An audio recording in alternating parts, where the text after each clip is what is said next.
അലൈഹിം ലനത്തഖിദന്ന അലൈഹിം മസ്ജിദ സൂറത്ത് അൽ കഹ്ഫിലെ വിധിവിലക്കുകൾ അനുസരിക്കുക എന്നതാണ് സുജൂദിൻ്റെ അർത്ഥം എന്ന് നാം പല ക്ലാസ്സുകളിലും ഖുർആനിലെ ഒരുവിധമുള്ള ആയത്തുകളൊക്കെ ചർച്ച ചെയ്യുകയും വിശദീകരിക്കുകയും ചെയ്തതാണ്. ഇനി അതുമായി ബന്ധപ്പെട്ട മറ്റൊരു വിഷയമാണ് മസ്ജിദ് എന്നുള്ളത്. സുജൂദ് പൂർണ്ണമാകണമെങ്കിൽ മസ്ജിദ് കൂടി മനസ്സിലായെങ്കിൽ മാത്രമേ അത് സമ്പൂർണ്ണമാവുകയുള്ളൂ. ഖുർആനിൽ ഒരു സ്ഥലത്തും തന്നെ സുജൂദിന് നെറ്റി തറയിൽ മുട്ടിക്കുക എന്ന അർത്ഥം ഇല്ല എന്നും അത് പ്രായോഗികമാവുകയില്ല എന്നും അങ്ങനെ പ്രായോഗികമാവുന്ന ഒരു വചനം പോലും വിശുദ്ധ ഖുർആനിൽ ഇല്ല എന്നും നാം ചർച്ച ചെയ്യുകയുണ്ടായി. ഇതിൽ നിന്ന് ഈ സുജൂദ് സജദ യസ്ജുദു സുജൂദ് എന്ന പദത്തിൽ നിന്ന് വന്നതാണ് മസ്ജിദ്. സുജൂദ് ചെയ്യുന്ന സ്ഥലം എന്നുള്ള അർത്ഥത്തിൽ പറയണമെങ്കിൽ മസ്ജിദ് എന്നാണ് പറയുന്നത്. അതിൻ്റെ ലർഫ് ആയിട്ട് അത് ഭാഷ അറിയുന്ന ആളുകളോട് പറയേണ്ട കാര്യമാണത്. വല്ലർഫ് മിൻഹും മഫ്അലും വ മഫ്അലത്തുന്ന പറയാം. മഫ്അലും എന്നുള്ളത് ഖിയാസി അല്ലാതെ സമാഇയാണ്. കേട്ടുകേൾവിയിലൂടെ പോകുന്നതാണെന്നാണ് മുൻകാല പണ്ഡിതന്മാരെന്നെ പറയണത്. എങ്ങനെ പള്ളിക്ക് മസ്ജിദ് എന്ന് വന്നു എന്നുള്ളത് സമാഇയാണ്, ഖിയാസി അല്ല. എന്ന് പറഞ്ഞാൽ നമ്മൾ ഈ ഒരു പദത്തെ മറ്റൊരു പദവുമായി തുലനം ചെയ്ത് ഒന്ന് കണ്ടുപിടിക്കുന്ന രൂപത്തിനാണ് ഖിയാസി എന്ന് പറയുന്നത്. ഇപ്പൊ ലറബീന്ന് ഫഅലീന്ന് മിഫ്ആൽ എന്നാണ് ആ ക്രിയ ചെയ്യാൻ ഉപയോഗിക്കുന്ന ഉപകരണത്തിനുണ്ടാക്കുന്ന ഖിയാസിയായ രൂപം. ഫഅല പ്രവർത്തിച്ചു, അപ്പം മിഫ്ആൽ എന്ന് പറഞ്ഞാൽ പ്രവർത്തിക്കാനുള്ള ഉപകരണം എന്നുള്ളത് ഖിയാസിയായിട്ട് ഉണ്ടാക്കണമെങ്കിൽ മിഫ്ആൽ രൂപത്തിൽ ഉണ്ടാക്കണം. അപ്പൊ ലറബ അടിച്ചു, മിലറാബ് അടിക്കാനുള്ള ഉപകരണം, അതായത് ബാറ്റ്. ഫതഹ തുറന്നു, മിഫ്താഹ് തുറക്കാനുള്ള ആയുധം, അതായത് താക്കോല്. മിഫ്ആൽ രൂപത്തിൽ ഉണ്ടാക്കണം, അത് ഖിയാസിയാണ്. ഒന്നിനോട് ഖിയാസാക്കിയിട്ട് തുലനം ചെയ്ത് മറ്റൊന്നുണ്ടാക്കുക. അല്ലാതെ വരുന്നത് സമാഇയാണ്. അപ്പൊ ഈ മസ്ജിദ് എന്നുള്ളത് പള്ളിക്ക് വന്നത് സമാഇയായിട്ട്, അതായത് സെമിയ കേട്ടുകേൾവിയിലൂടെ പോകുന്ന ഒരു പദമാണ് എന്നാണ് പൂർവ്വകാലം പണ്ഡിതന്മാർ തന്നെ എഴുതി വെച്ചിട്ടുള്ളത്. അത് ഖിയാസി അല്ല, അത് സമാഇയാണ്. ഖുർആൻ കൊണ്ട് ഇത് ഒരു കെട്ടിടമല്ല എന്നുള്ളത് വളരെ വ്യക്തമായിട്ട് മനസ്സിലാക്കാൻ കഴിയും. മസ്ജിദ് എന്നുള്ളത് ഒരു ബിൽഡിംഗ് അല്ല, ഒരു മബിനയല്ല. അത് മബിന എന്ന് പറഞ്ഞ കെട്ടിടം, ഒരു ബിൽഡിംഗ്, ഒരു ബിനായി ചെയ്യപ്പെട്ട നിർമ്മിക്കപ്പെട്ട സിമന്റും കല്ലും മണ്ണും മെറ്റീരിയലായ മറ്റേതെങ്കിലും പദാർത്ഥങ്ങളും ഉപയോഗിച്ച് കെട്ടിയുണ്ടാക്കപ്പെടുന്ന ഒരു ബിൽഡിംഗ് അല്ല ഖുർആന്റെ വീക്ഷണത്തിൽ മസ്ജിദ് എന്ന് പറയുന്നത്. ഇത് പറയുമ്പോൾ നിങ്ങൾക്ക് ഒരുപാട് സംശയങ്ങൾ നിങ്ങളുടെ ചിന്തയിലൂടെ പോകുന്നുണ്ടായിരിക്കുമെന്ന് എനിക്കറിയാം. കാരണം ഖുർആനിൽ ഒരുപാട് മസ്ജിദ് എന്ന പദങ്ങൾ ഉപയോഗിച്ചിട്ടുണ്ട്. അതിൽ മസ്ജിദുൽ ളിറാർ എന്നുള്ളത് ഞാൻ കഴിഞ്ഞ ക്ലാസ്സിൽ കുറച്ച് വിശദീകരിച്ചു. വല്ലദീന ഇത്തഖദു, സ്വീകരിച്ച ആളുകൾ. ഇത്തഖദ എന്ന് പറഞ്ഞാൽ തന്നെ ഇവർ ഉണ്ടാക്കുക എന്ന് എഴുതി വെച്ചിട്ടുള്ളത്. അഹദ എന്ന് പറയുന്ന ക്രിയയിൽ നിന്ന് വന്നതാണ് ഇത്തഖദ എന്നുള്ളത്. അഹദ എന്ന് പറഞ്ഞാൽ എടുക്കുക എന്നാണ്. വളയുടെ നേരെ വിപരീതമാണ് അഹദ. വള വെച്ചു, സംവിധാനിച്ചു എന്നൊക്കെ അർത്ഥം.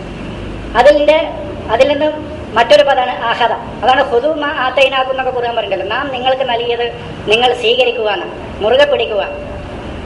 അതിന് ബന എന്ന അർത്ഥം പിന്നീട് മുഫസ്സിറുകൾ കൊടുത്തതാണ്. ശരിക്കും ആ വേർഡിന്റെ അർത്ഥം ഇത്തഖദ, സ്വീകരിക്കുക എന്നാണ്.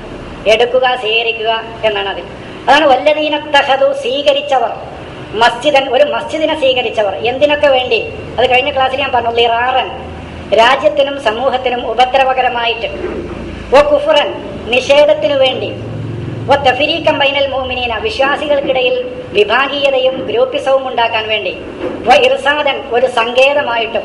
ഈ 4 ആവശ്യാർത്ഥം ഒരു മസ്ജിദിനെ സ്വീകരിച്ച ആളുകൾ. ഇന്നത്തെ വ്യാഖ്യാനത്തിൽ അത് മദീനയിലെ ഏതോ ഒരാളുണ്ടാക്കിയ ആളെ പേരൊന്നും ഞാൻ പറയില്ല, ഒന്നും ഇവിടെ നമുക്ക് പരസ്യപ്പെടുത്തേണ്ട ആവശ്യമില്ല. മദീനയിൽ ഇസ്ലാമിനെ പൊളിക്കാൻ വേണ്ടി, ഇസ്ലാമിനെതിരിൽ പ്രവർത്തിക്കാൻ വേണ്ടി മദീനയിൽ ഒരു പള്ളി ഉണ്ടാക്കി. ആ പള്ളിക്കാണ് മസ്ജിദുൽ ളിറാർ എന്നൊക്കെ പറയുന്ന ചരിത്രങ്ങളിൽ ഒരുപാട് ഹദീസുകളും ചരിത്രങ്ങളൊക്കെ ഉണ്ട്.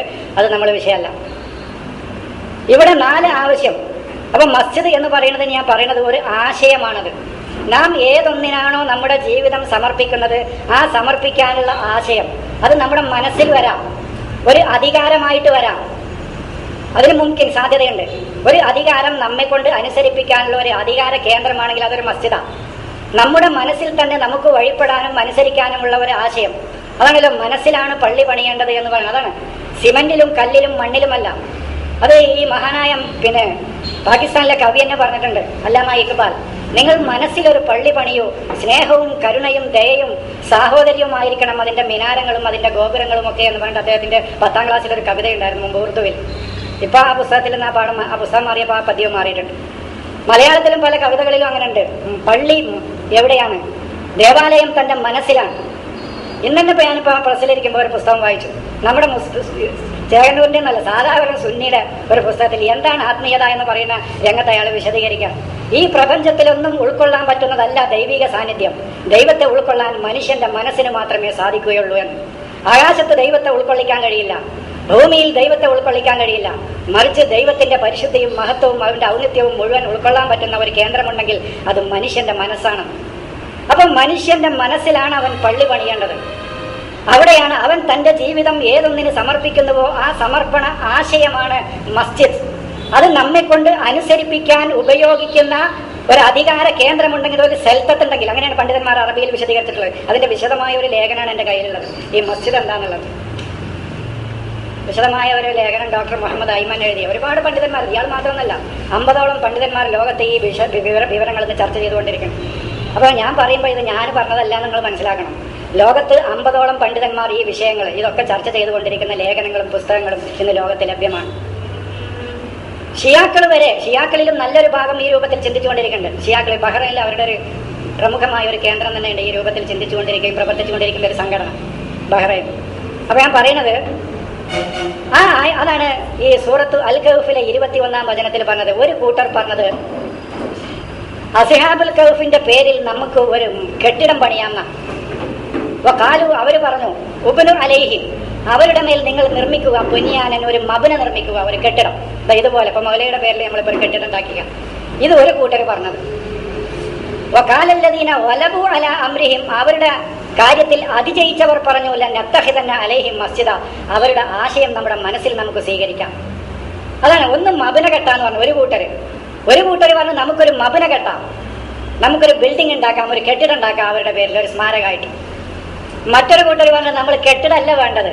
വകാലല്ലദീന വലബു അലാ അംരിഹിം, അവരുടെ കാര്യത്തിൽ അതിജയിച്ചവർ, അതിനെ കീഴടക്കിയ ആളുകൾ, അവരുടെ പ്രശ്നങ്ങളെ കീഴടക്കുകയും അതിനെ അതിജയിക്കുകയും ചെയ്ത അതിശയിച്ചവർ എന്ന വേറൊരു കൂട്ടർ എഴുതിക്കുന്നത്. അത് ആശ്ചര്യപ്പെട്ടവർ, ഇത് എന്തൊരു കാര്യമാണെന്ന് ഇവരുടെ ആശയത്തിലും ഇവരുടെ പ്രവർത്തനത്തിലും ഇവരുടെ ജീവിത രീതിയിലും ആശ്ചര്യപ്പെട്ടവർ പറഞ്ഞു, ലനത്തഖിദന്ന അലൈഹിം മസ്ജിദ, നമുക്ക് അവരുടെ ആശയം സ്വീകരിച്ചാലോ, അവരുടെ പേരിൽ അവർ ഇവിടെ അവതരിപ്പിച്ച ആശയം നമുക്കൊന്ന് സ്വീകരിച്ചാൽ എന്താണെന്നാണ് മറ്റൊരു കൂട്ടർ പറഞ്ഞത്.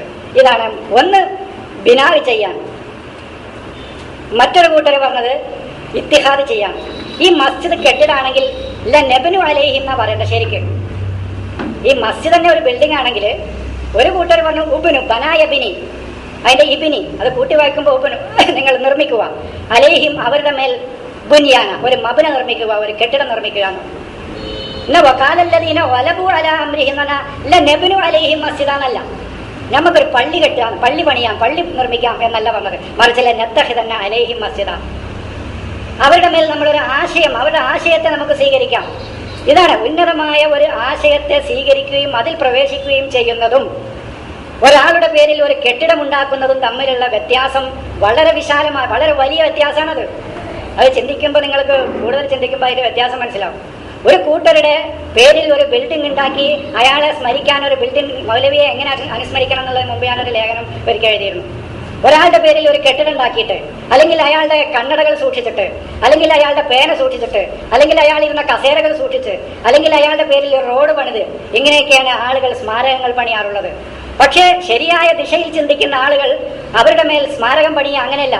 അവർ ഏതൊരു ജീവിത വ്യവസ്ഥിതിയാണോ ലോകത്തിന് സമ്മാനിച്ചത്, ഒരു ജീവിത മാർഗമാണോ ലോകത്തിന് പ്രദാനം ചെയ്തത്, ആ ജീവിത വീക്ഷണത്തെ തങ്ങളുടെ ജീവിത വീക്ഷണമായി ഉൾക്കൊണ്ടുകൊണ്ടാണ് അവരോട് അവരെ അനുസ്മരിക്കേണ്ടത്. അങ്ങനെയാണ്. അല്ലാതെ റോഡ് ബ്ലോക്ക് ആക്കുക, മണിക്കൂറുകളോളം ജനസഞ്ചാരത്തെ തടഞ്ഞു വെക്കുക, അവരുടെ പേരിൽ ഒരു യൂണിവേഴ്സിറ്റി സ്ഥാപിക്കുക, ഒരു കെട്ടിടം സ്ഥാപിക്കുക, അല്ലെങ്കിൽ അവരുപയോഗിച്ചിരുന്ന ചെരുപ്പ് സൂക്ഷിച്ചു വെക്കുക, അവരിരുന്നിരുന്ന കസേരകൾ സൂക്ഷിച്ചു വെക്കുക, ഇങ്ങനെയൊക്കെയാണ് ആളുകൾ എന്ത് ചെയ്യുന്നത്, സാധാരണ തങ്ങളുടെ നേതാക്കന്മാരെ സ്മരിക്കുന്നത്. മറിച്ച് ശരിയായ സ്മരണം, ശരിയായ അനുസ്മരണം എന്ന് പറയുന്നത് അവർ ഏതൊരു ജീവിത വീക്ഷണമാണോ ലോകത്തിന്റെ മുമ്പിൽ അവതരിപ്പിച്ചത്, ആ ജീവിത വീക്ഷണത്തെ പിന്തുടർന്നുകൊണ്ട് അതിനെ പിന്തുടർന്ന് ജീവിക്കുക എന്നുള്ളതാണ് ചെയ്യേണ്ടത്. അതാണല്ലോ കഴിഞ്ഞ വെള്ളിയാഴ്ച ഞാൻ സൂചിപ്പിച്ചത്, വത്തഹിദു മിൻ മഖാമി ഇബ്രാഹിം മുസല്ല. ഇബ്രാഹിം നിന്ന് നമസ്കരിച്ച 2 കാലടികളല്ല, മറിച്ച് അദ്ദേഹത്തിന്റെ ജീവിതത്തിൽ അദ്ദേഹം സ്വീകരിച്ച നിലപാടുകളെയാണ് നിങ്ങൾ മുസല്ല, നിങ്ങൾക്ക് പിന്തുടരപ്പെടാനുള്ള ആശയമായിട്ട്. സല്ല എന്നുള്ളതാണ് മുൽത്തസമായിട്ട് മുൽസക്കായിട്ട് ഒരു സംഗതിയുമായി നിരന്തരമായി ബന്ധപ്പെട്ട് കഴിയുക എന്നാണ് സൊല്ല എന്ന വേർഡിന്റെ അർത്ഥം എന്ന് നമ്മൾ വിശദീകരിച്ചു. ഒരു സംഗതിയുമായോ ഒരു വ്യക്തിയുമായോ ഒരു ആശയവുമായോ നിരന്തരമായി വിടാതെ പിന്തുടർന്ന് കഴിയുക, അതാണ് സൊല്ല. അതിനാണ് സല്ല. അത് മുസല്ലി, അങ്ങനെ പിന്തുടരുന്നവനും അതുമായി ബന്ധപ്പെട്ട് കഴിയുന്നവനും. അവൻ പിന്തുടരപ്പെടുന്നതോ അവൻ ബന്ധപ്പെട്ട് കഴിയുന്നതോ എന്തുണ്ടോ അത് മുസല്ല. അത് മുസല്ല. അപ്പൊ നിങ്ങൾക്ക് നിങ്ങളുടെ ജീവിതത്തിൽ മുസല്ലയായിട്ട് സ്വീകരിക്കാനുള്ളത് എന്താണ്? ഇബ്രാഹിമിന്റെ നിലപാടുകളാണ്, അദ്ദേഹത്തിന്റെ കാലടികളാണെന്ന് പറഞ്ഞാൽ അദ്ദേഹത്തിന്റെ ജീവിതത്തിൽ അദ്ദേഹം സ്വീകരിച്ച പൊസിഷൻ, അദ്ദേഹത്തിന്റെ നിലപാടുകൾ, അദ്ദേഹത്തിന്റെ സ്റ്റാറ്റസുകൾ, ഇതാണ് നിങ്ങൾ സ്വീകരിക്കേണ്ടത് എന്നാണ് അള്ളാഹു വിശുദ്ധ ഖുർആനിലൂടെ പറഞ്ഞത്. അല്ലാതെ നിന്ന് നിസ്കരിച്ച സ്ഥലം നിങ്ങളും പോയി നിസ്കരിക്കാനുള്ള സ്ഥലമാക്കൂ എന്നല്ല. അങ്ങനെ പല ആളുകളും ഹൈന്ദവ പുരാണങ്ങളിലൊക്കെ അങ്ങനെ ചെയ്യുന്ന ആളുകളും അവരുടെ വിശ്വാസാചാരങ്ങളിലൊക്കെ ചെയ്യുന്ന ആളുകളുണ്ട്. അതൊക്കെ ഇസ്ലാമിലേക്കും പകർന്നു എന്നല്ലാതെ മുസ്ലിങ്ങളും പിന്തുടർന്നു എന്നല്ലാതെ വിശുദ്ധ ഖുർആനിൽ അതിന് വ്യക്തമായ തെളിവുകളോ ഒന്നും വിശുദ്ധ ഖുർആനിലില്ല. ഈ മഖാമ് വെച്ചിട്ടാണെങ്കിൽ നമ്മൾ എൻ്റെ ലേഖനങ്ങളോ ക്ലാസ്സുകളോ കേട്ട ആളുകൾക്ക് മനസ്സിലായിട്ടുണ്ടാവും. മഖാമും മുഖാമും തമ്മിലുള്ള വ്യത്യാസമൊക്കെ ഞാൻ വളരെ വിശദമായിട്ട് വിശദീകരിച്ച് പഠിപ്പിച്ചതാണ്.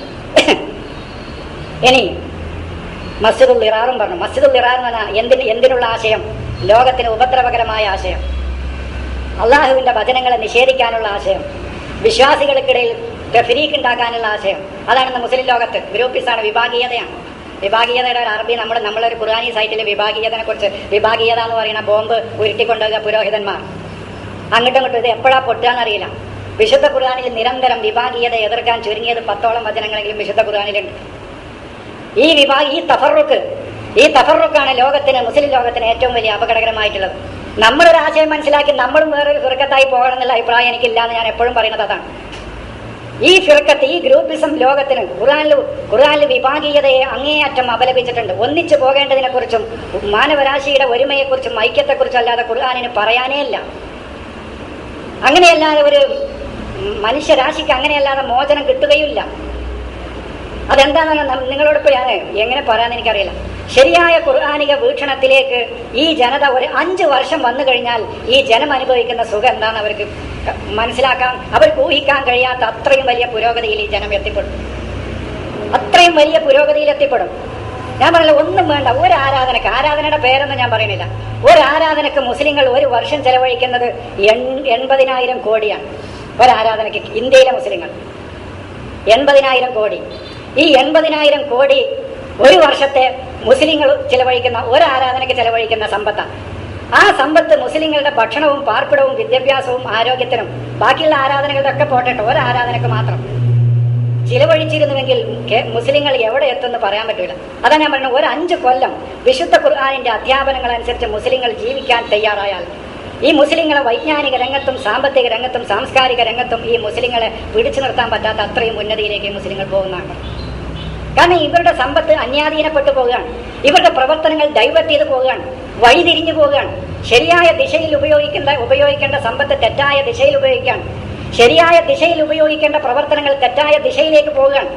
ഇതൊക്കെ ശരിയായ ദിശയിലേക്ക് തിരിച്ചുവിട്ടിരുന്നുവെങ്കിൽ, അതാണ് ഞാൻ പറയുന്നത്, തിരിച്ചുവിട്ടിരുന്നുവെങ്കിൽ മുസ്ലിങ്ങൾ ഇന്ന് ഈ കാണുന്ന യാതനകളും ദുരിതങ്ങളും പട്ടിണിയും ദാരിദ്ര്യവും നിരക്ഷരതയും ലോകത്താകമാനം സംഘർഷങ്ങൾ സൃഷ്ടിച്ചുകൊണ്ടിരിക്കുകയാണ് മുസ്ലിം ലോകത്ത് മുഴുവൻ.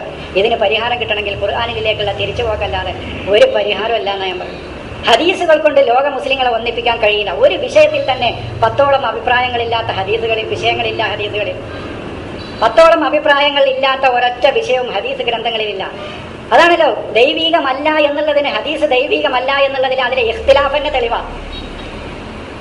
ഇഖ്തിലാഫിന്റെ തെളിവാ. ഖുർആൻ അതാ പറഞ്ഞത്, അഫലാ യതദബ്ബറൂനൽ ഖുർആന, ഖുർആനിനെ അവർ ചിന്തിക്കുന്നില്ലേ, വലൗ കാന മിൻ ഇൻദി ഗൈരില്ലാഹി, ഖുർആനിന്റെ ദുബർ, അതിന്റെ പിറകെ അതിന്റെ റൂട്ട് തേടിക്കൊണ്ട് അവർ പോകുന്നില്ലേ, അത് ദൈവത്തിൽ നിന്നല്ലായിരുന്നുവെങ്കിൽ ലവജദൂ ഫീഹി ഇഖ്തിലാഫൻ കസീറ, അതിൽ ഇഖ്തിലാഫ് കണ്ടെത്തുമായിരുന്നു അവർ.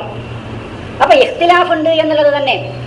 ഇപ്പൊ മക്കത്ത് പോയാൽ തന്നെ കൈ കെട്ടണയിൽ അവിടെ പോയ ആളുകൾക്കറിയാം. കൈ നെഞ്ഞത്ത് കെട്ടണവരുണ്ട്, പള്ളമ കെട്ടണവരുണ്ട്, അതിന്റെ താഴെ കെട്ടണവരുണ്ട്, അഴിച്ചിടുന്നവരുണ്ട്. അഴിച്ചിട്ട് അല്ലാഹു അക്ബർ എന്ന് പറഞ്ഞാൽ അഴിച്ച് കൈ താഴെ തൂക്കിയിടുന്ന ആളുകളുണ്ട്.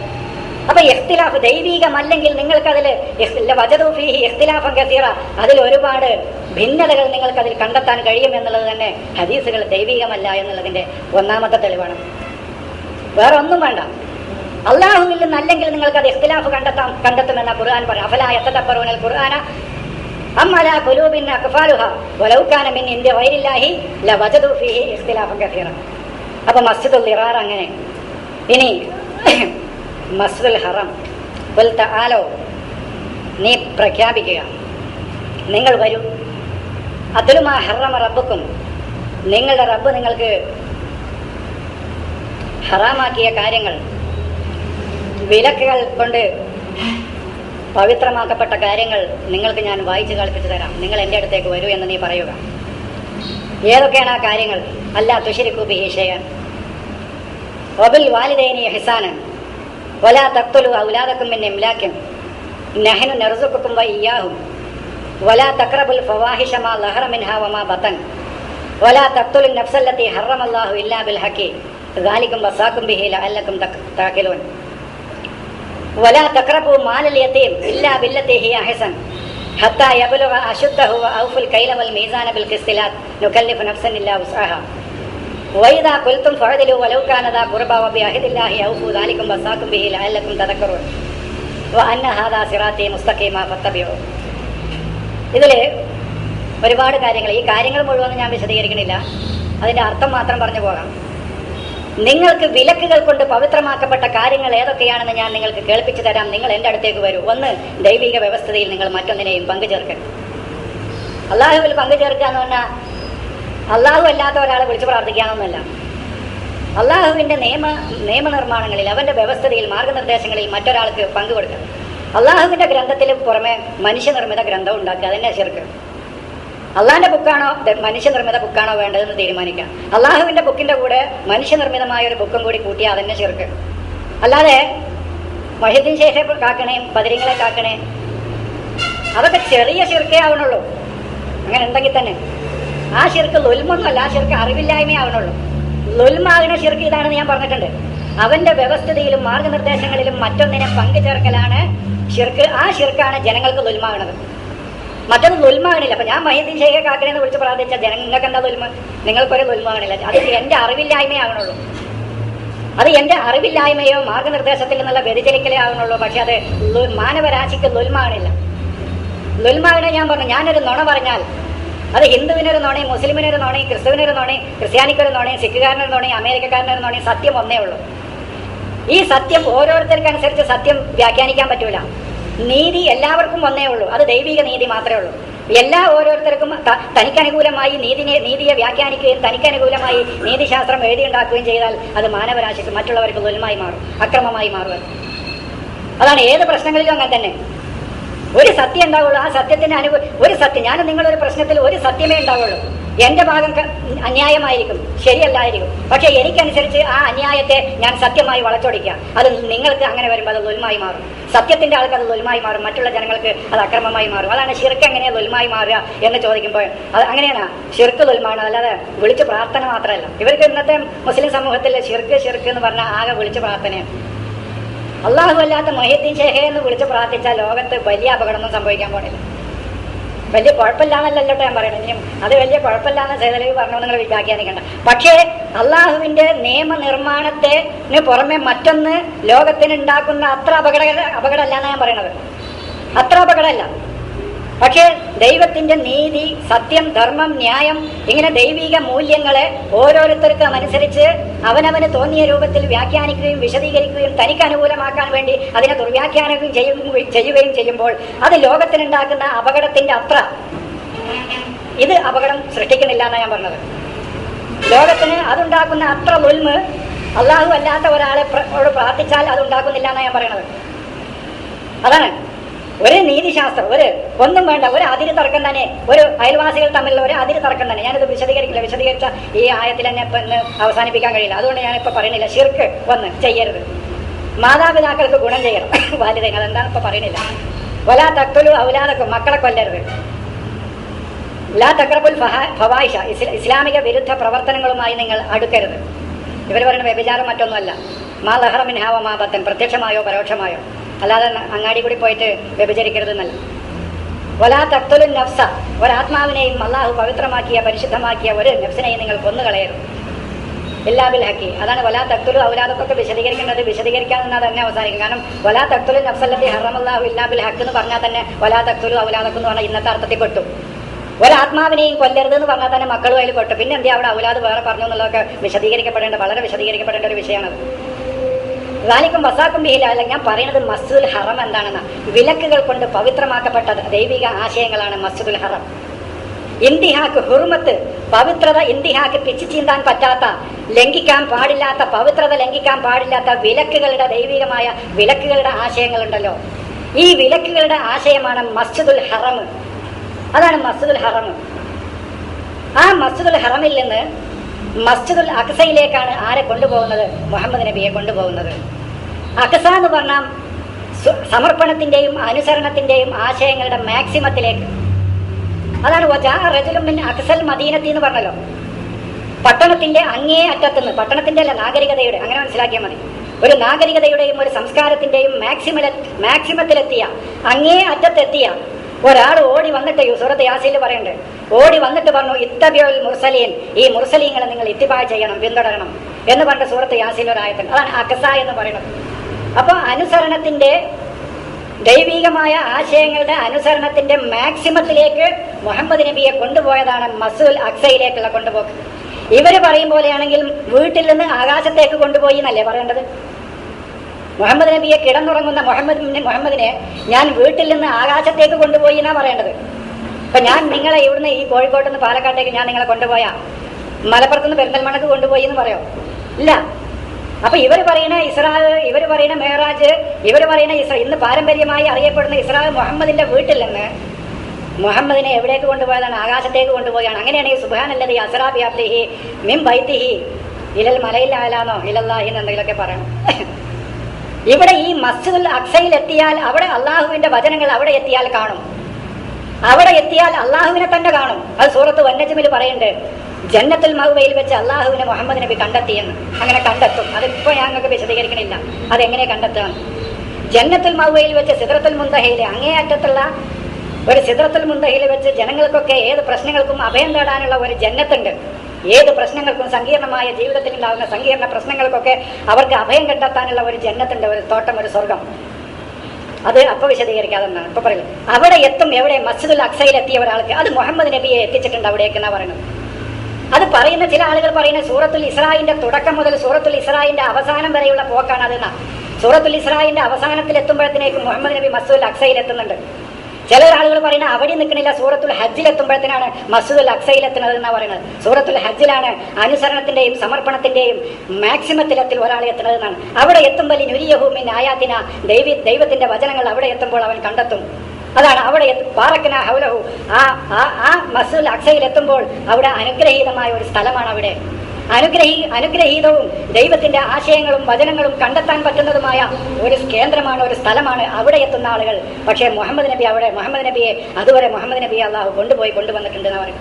അതാണല്ലോ വൈദാ തുത്ല അലൈഹിം ഖുൽ ആമിനൂ ബിഹി, നിങ്ങൾ വിശ്വസിക്കുക. ഔലാ തുമിനു, അല്ലെങ്കിൽ വിശ്വസിക്കണ്ട. ഇന്നല്ലദീന ഊത്തുൽ ഇൽമ മിൻ ഖബലിഹി ഇദാ യുത്ല അലൈഹിം യഖിറൂന ലിൽ അദ്കാനി സുജ്ജദൻ വബുക്കിയ. അവിടെ കരയിലിന്റെയും സങ്കടപ്പെടലിന്റെയും തന്റെ ജീവിതം തന്നെ അവന്റെ മുമ്പിൽ സമർപ്പിക്കലിന്റെയും മാക്സിമത്തിലെത്തുന്ന അവിടെ വെച്ച് അവസാനിച്ചു എന്ന് പറയുന്നുണ്ട് ചിലര്.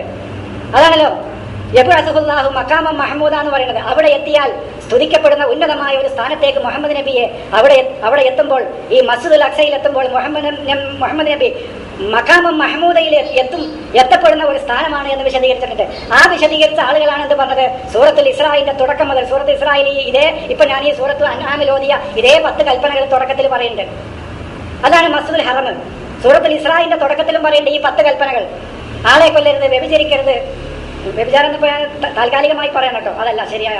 സിനയോട് അടുക്കരുത്, ആളെ കൊല്ലരുത്, അളത്തത്തിലും തൂക്കത്തിലും കുറവ് വരുത്തരുത്, ഇങ്ങനെ ഒരുപാട് പ്രശ്നങ്ങൾ സൂറത്തുൽ ഇസ്രായിന്റെ തുടക്കത്തിലും പറയുന്നുണ്ട്. സൂറത്തുൽ അൻആമിൽ ഞാനിപ്പോൾ ഓതി വെച്ച ഈ ആയത്തിലും ഈ മസ്ജിദുൽ ഹറമാണ് പറയുന്നത്.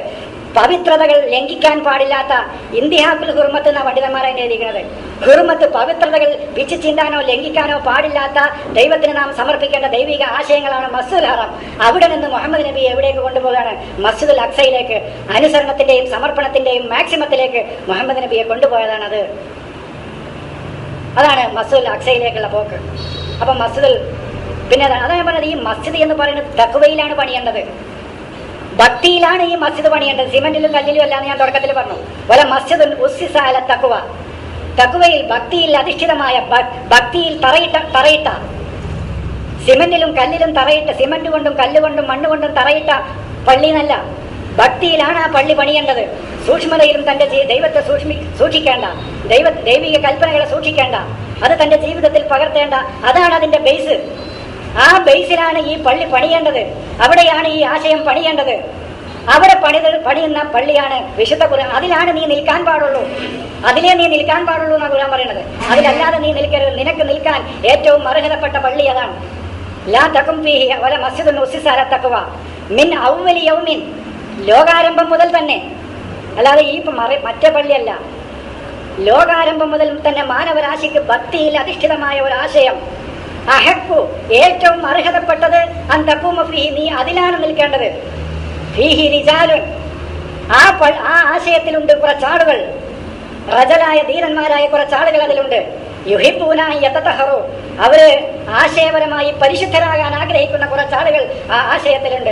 വല്ലാഹു യുഹിബ്ബുൽ മുതതഹിരീൻ, ആശയപരമായി അങ്ങനെ പരിശുദ്ധരായി ഈ ആശയം സ്വീകരിച്ചുകൊണ്ട് പരിശുദ്ധരാകുന്ന ആളുകളെ അള്ളാഹു ഇഷ്ടപ്പെടുകയുള്ളൂ, അവരെ അള്ളാഹു സ്നേഹിക്കുകയുള്ളൂ. അല്ലാതെ ഒരു ബിൽഡിങ്ങിൽ പോയി നിൽക്കുന്ന ആളുകളെ അള്ളാഹു ഇഷ്ടം ഉള്ളൂ എന്നല്ല. അങ്ങനെ മനസ്സിലാക്കുന്നവർ അങ്ങനെ മനസ്സിലായിക്കോട്ടെ, നമ്മൾ തല്ലുകൂടാനൊന്നും പോകണ്ട, തർക്കിക്കാനൊന്നും പോകണ്ട, അങ്ങനെ നിൽക്കണവർ നിന്നോട്ടെ. അതല്ല, ഇതൊന്നും അല്ലല്ലോ വേണ്ടത്, ശരിയായ ഇസ്ലാം ഇതല്ലല്ലോ വേണ്ടത് എന്ന് ഇസ്ലാമിനെ തേടുന്ന വല്ല ആളുകളുണ്ടെങ്കിൽ അവരോട് നമ്മളിത് പറയണം. അവർക്ക് വേണമെങ്കിൽ എടുക്കാം. ഇതാണ് ഇസ്ലാം, ഇതാണ്. അല്ലാതെ മെറ്റീരിയലായ ഒരു പള്ളിയല്ല, മെറ്റീരിയലായ പദാർത്ഥത്തിൽ അധിഷ്ഠിതമായ ഒരു ബിൽഡിംഗ് അല്ല ഖുർആൻ ഉദ്ദേശിക്കുന്നത്. അതാണത് ഒമൻ അദലമു മിമ്മൻ അഅറള അൻ ദിക്രിന, എന്റെ വചനങ്ങളെ അവരെ ഉത്ബോധിപ്പിക്കപ്പെട്ട ശേഷം ആ വചനങ്ങളിൽ നിന്ന് പിന്തിരിഞ്ഞു പോകുന്നവനേക്കാൾ വലിയ അക്രമി ആരുണ്ട്? അതേ പ്രയോഗം തന്നെ ഒമൻ അദലമു മിമ്മൻ മസാജിദല്ലാഹി, അള്ളാഹുവിന്റെ ആശയങ്ങളിൽ നിന്ന് മനുഷ്യരെ തടഞ്ഞ് അവിടേക്ക് പോകാൻ അയക്കാതെ അതിൽ നിന്ന് ആളുകളെ തടയുന്നവനേക്കാൾ വലിയ അക്രമിമാർ ആരുണ്ട്? അതാണ് മസ്ജിദ്. അന്നൽ മസാജിദിലില്ല, എല്ലാ ആശയങ്ങളും അള്ളാഹുവിന്, നാം സമർപ്പിക്കേണ്ട ആശയങ്ങളൊക്കെ അള്ളാഹുവിനാണ് കൊടുക്കേണ്ടത്, മറ്റൊരു മനുഷ്യനും കൊടുക്കരുത്. അതുകൊണ്ട് നിങ്ങൾ ജനങ്ങളെ വിളിക്കേണ്ടതും അല്ലെങ്കിൽ അള്ളാഹുവിനെ വിളിക്കേണ്ടതും വലാ തദ്ഉ മഅല്ലാഹി അഹദ, അതുകൊണ്ട് തന്നെ വിളിയും അള്ളാഹുവിനെ തന്നെയാകണം. അള്ളാഹുവിനെ തന്നെ വിളിക്കേണ്ടതെന്ന് പറഞ്ഞാൽ അള്ളാഹുവിന്റെ മാർഗത്തിലേക്ക് തന്നെയാണ് നിങ്ങൾ വിളിക്കേണ്ടതും എന്നാണ് നമ്മൾ പറഞ്ഞു. അള്ളാഹു എന്ന് പറഞ്ഞതൊക്കെ അവന്റെ മാർഗമാണ്, അവന്റെ വിധിവിലക്കുകളാണ് അള്ളാഹു എന്ന് പറയുന്നത്. അത് ഞാൻ പല ക്ലാസ്സുകളിലും നിങ്ങളോട് വിശദീകരിച്ചു തന്നാണ്. അള്ളാഹു എന്ന് പറയുന്നത് ഒന്നല്ല. അള്ളാഹു എന്ന് പറയുന്നത് അള്ളാഹുവിനോട് ശത്രുത വെക്കുക, അള്ളാഹുവിന് കടം കൊടുക്കുക, അള്ളാഹുവിനെ സഹായിക്കുക, അള്ളാഹുവിനോട് യുദ്ധം ചെയ്യുക, അള്ളാഹുവിനോട് പോരടിക്കുക, അള്ളാഹുവിനോട് ഏറ്റുമുട്ടുക, അള്ളാഹുവിന് എതിരാകുക എന്നൊക്കെ പറയുന്നത് അവന്റെ മാർഗനിർദ്ദേശങ്ങളോട് നാം ചെയ്യുന്ന കാര്യങ്ങളാണ്, അല്ലാതെ മറ്റൊന്നല്ലാന്ന് ഞാൻ വിശദമായിട്ട് പല ക്ലാസ്സുകളിലും വിശദീകരിച്ച് തന്നിട്ടുണ്ടെങ്കിൽ.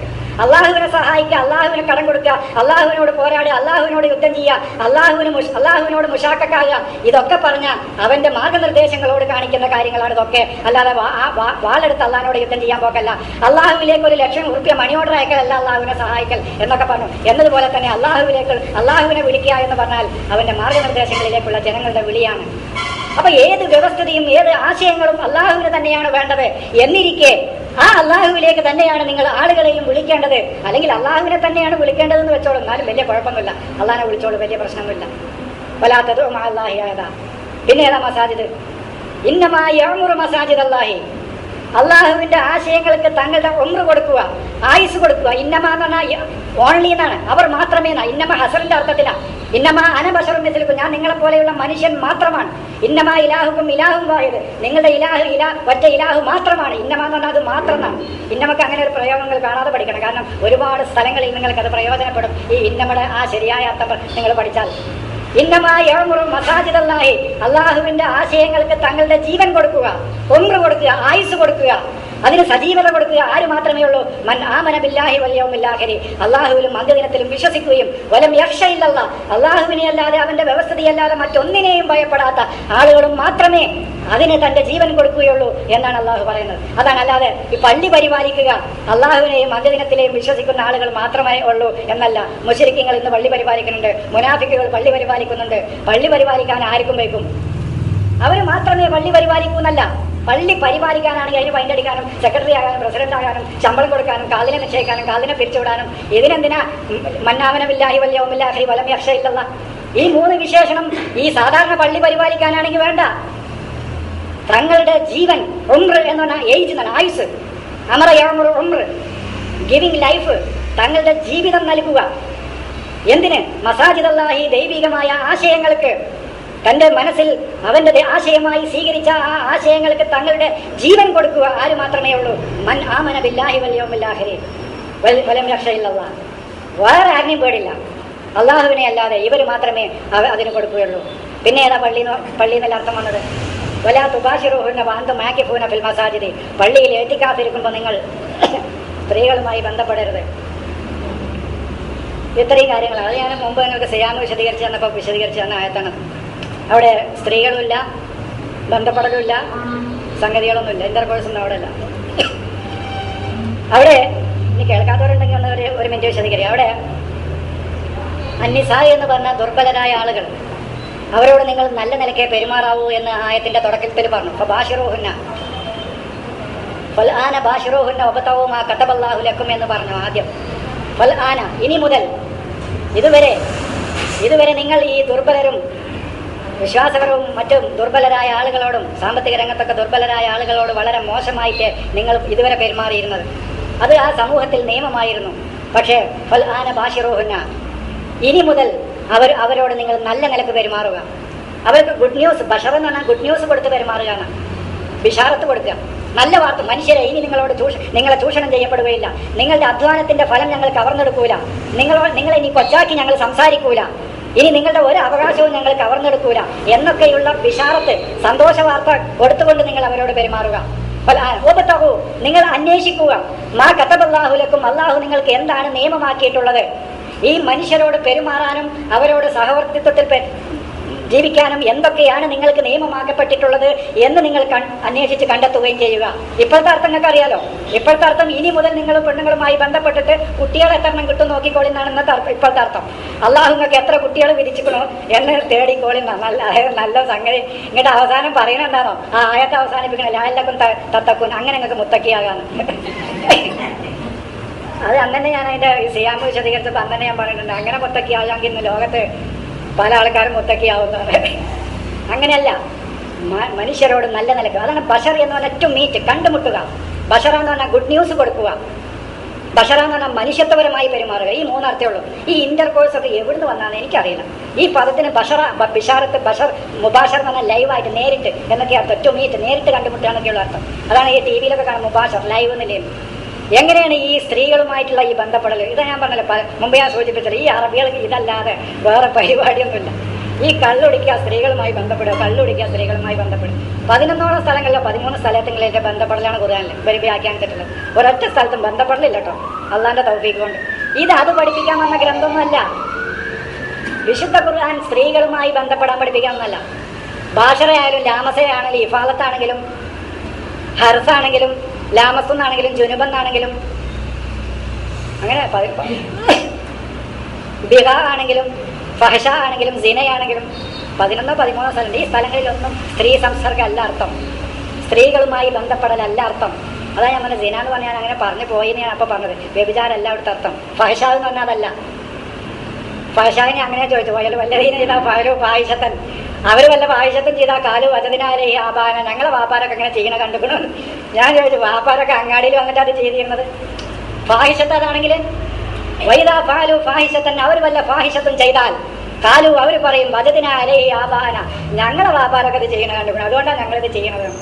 ഫാഹിഷത്ത് എന്ന് പറഞ്ഞാൽ ആന്റി ഇസ്ലാമിക വിരുദ്ധമായ പ്രവർത്തനങ്ങളും ആശയങ്ങൾക്കുമാണ് ഫാഹിഷത്ത് എന്ന് പറയുന്നത്.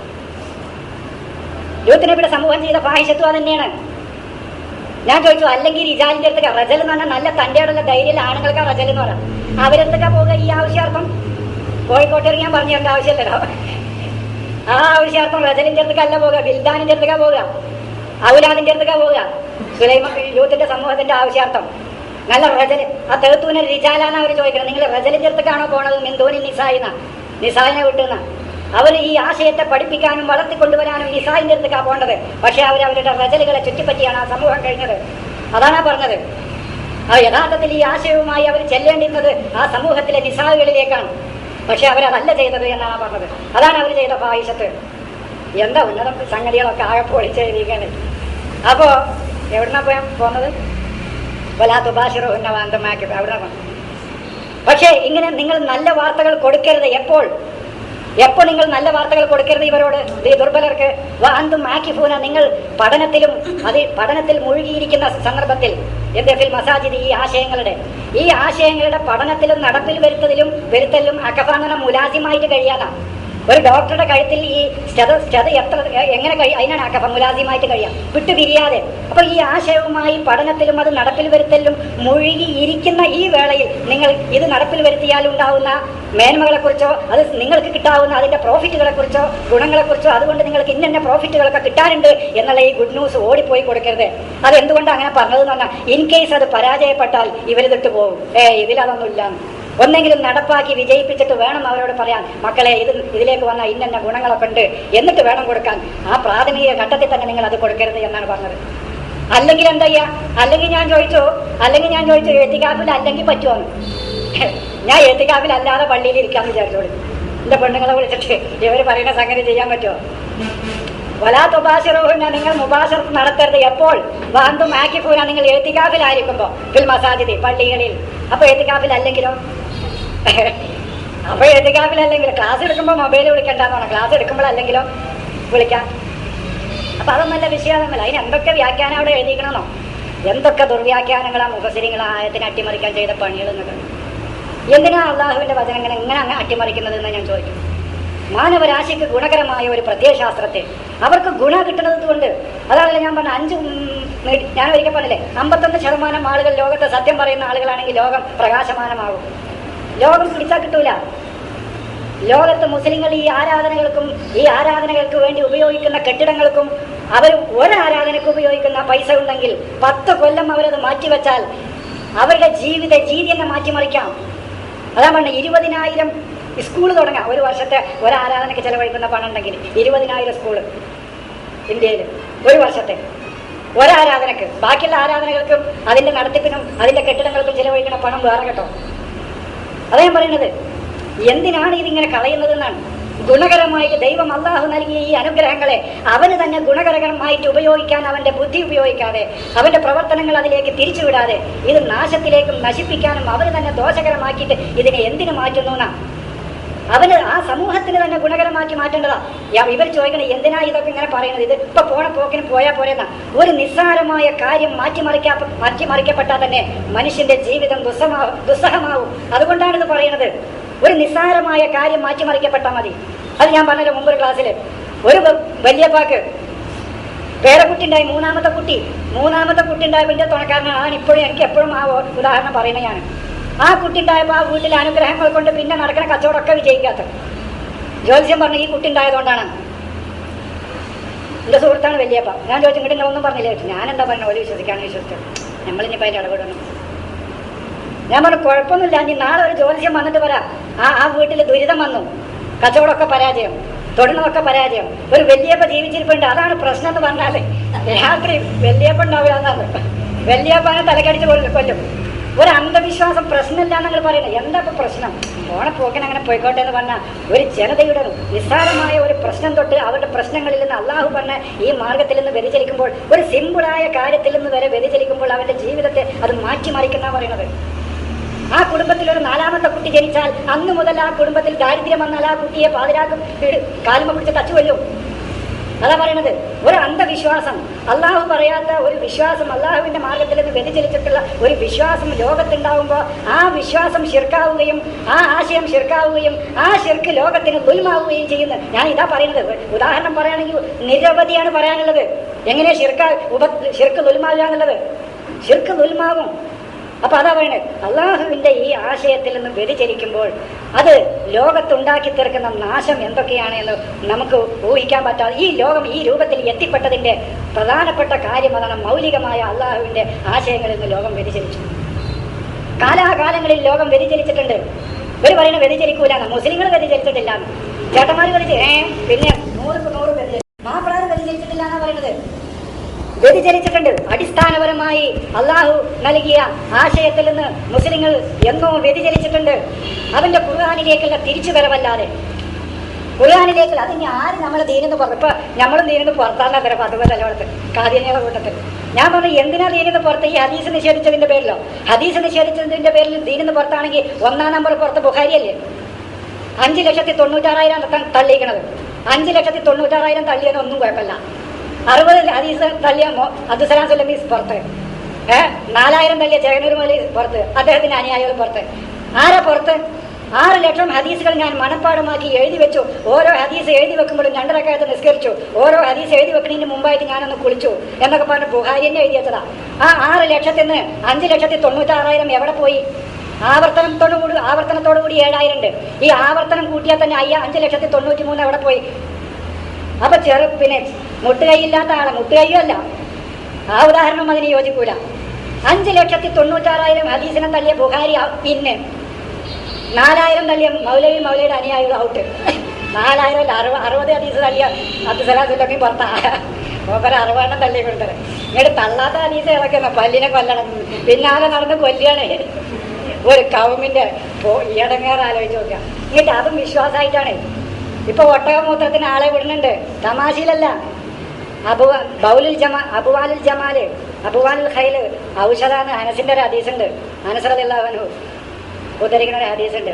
അബുവാലുൽ ഖൈല് പിന്നെ ഔഷധാണെന്ന് എല്ലാ രോഗങ്ങൾക്കും. അതിന് അറബ് ഡോക്ടർമാരുടെ സമ്മേളനം വിളിച്ചു കൂട്ടി സൗദിയിലടിക്ക്, അതിനെക്കുറിച്ച് ആലോചിക്കാൻ. എന്നിട്ട് അവർ ദിവസങ്ങളോളം ചർച്ച ചെയ്തു.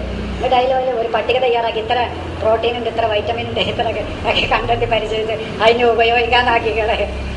ഈ ലോകം എവിടെയെന്നോ, ലോകം ചൗവിലൊക്കെ പോയിട്ട് ആൾപ്പാർക്കിന് പറ്റുമെന്ന് ആലോചിച്ചുകൊണ്ടിരിക്കാം. ഈ കൗമ് ഇങ്ങനെ പോണ്ടി വരും. ഈ ഒട്ടകമൂത്രത്തിന് ചികിത്സിക്കാൻ പറ്റുമോ? കരിഞ്ചീരകം പറ്റുമോ? അജുവാക്കാരൊക്കെ 7 തിന്നാ വിഷം തീണ്ടൂലേ എന്നൊക്കെ ആലോചിച്ചിട്ട് ഇങ്ങനെ എവിടുക്കാ ഈ സമൂഹത്തിനെ കൊണ്ടുപോകണം. എന്നിട്ട് അവര് നമ്മൾ ഔട്ട്. ആ ഔട്ട് 2 കൈയും നീട്ടി ഞാൻ സ്വീകരിച്ചു. നിങ്ങൾക്ക് സ്വീകരിക്കാൻ പറ്റിയ നിങ്ങളും സ്വീകരിച്ചോളൂ. ഈ ഇസ്ലാമിന് പുറത്തന്നെ വേണ്ടത്. ഈ ഇസ്ലാമിൽ ഞാൻ അകത്തല്ല, ഈ ഇസ്ലാമിൽ അകത്താന്ന് പറയണ മാനക്കെട്. എന്തെങ്കിലും ഒരു മേന്മ ഇസ്ലാമിന്റെ ഉള്ളിലാണെന്ന് പറയാൻ ഇന്നത്തെ ഇസ്ലാമിന് വേണ്ടേ? അപ്പൊ ഞാൻ കഴിഞ്ഞ ഖുതുബയിൽ സൂചിപ്പിച്ചല്ലോ, നിങ്ങൾ ഇസ്ലാമിനെ പൊളിക്കാനാ വരേണ്ടത്. ഞാൻ പറഞ്ഞു, ഇസ്ലാമിനെ പൊളിക്കാൻ എന്തെങ്കിലും ഒരു മേന്മ, പൊളിക്കാൻ പറ്റിയ എന്തെങ്കിലും ഇതിൽ വേണ്ടേ? പൊളിക്കാൻ പറ്റിയ ഒരു സാധനം പറഞ്ഞു തരുതില്ലെന്നാണ് ഞാൻ കഴിഞ്ഞ ആഴ്ചങ്ങൾക്ക് പറഞ്ഞല്ലോ. പൊളിക്കാൻ പറ്റിയ ഒരു സാധനം ഇതിലില്ല. സാമ്പത്തിക രംഗമുണ്ടോ, ധാർമ്മിക രംഗമുണ്ടോ, വൈജ്ഞാനിക രംഗമുണ്ടോ, സ്വഭാവ രംഗമുണ്ടോ? ഏത് മേഖലയിലാണ്? ഞങ്ങളവിടെ 4 പള്ളി ഉണ്ടായി. ഞങ്ങൾ ഒരൊറ്റ പള്ളി ഉണ്ടായിരുന്നില്ല എൻ്റെ കുട്ടിക്കാലത്ത്.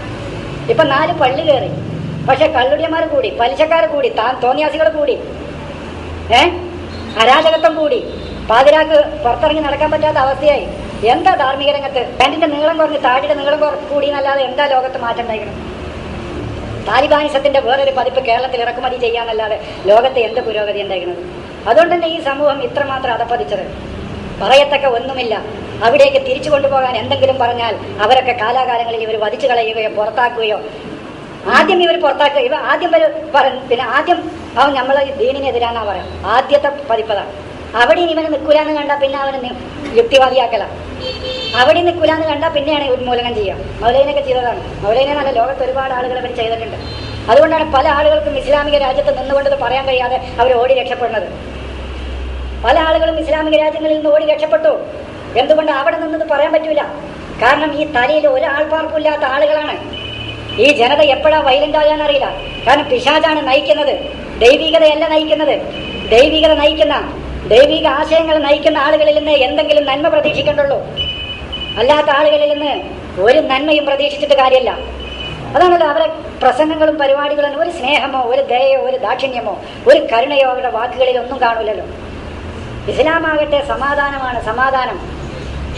ലോകത്തിന് മുസ്ലിങ്ങൾ എന്ന് പറഞ്ഞ പേരിന് തന്നെ അർഹരല്ലാതാക്കി. ഇന്ന് മുസ്ലിം എന്ന് പറഞ്ഞാൽ തന്നെ സമാധാനം ഉണ്ടാക്കുന്നവൻ എന്നാണ് ആ വാക്കിന്റെ അർത്ഥം.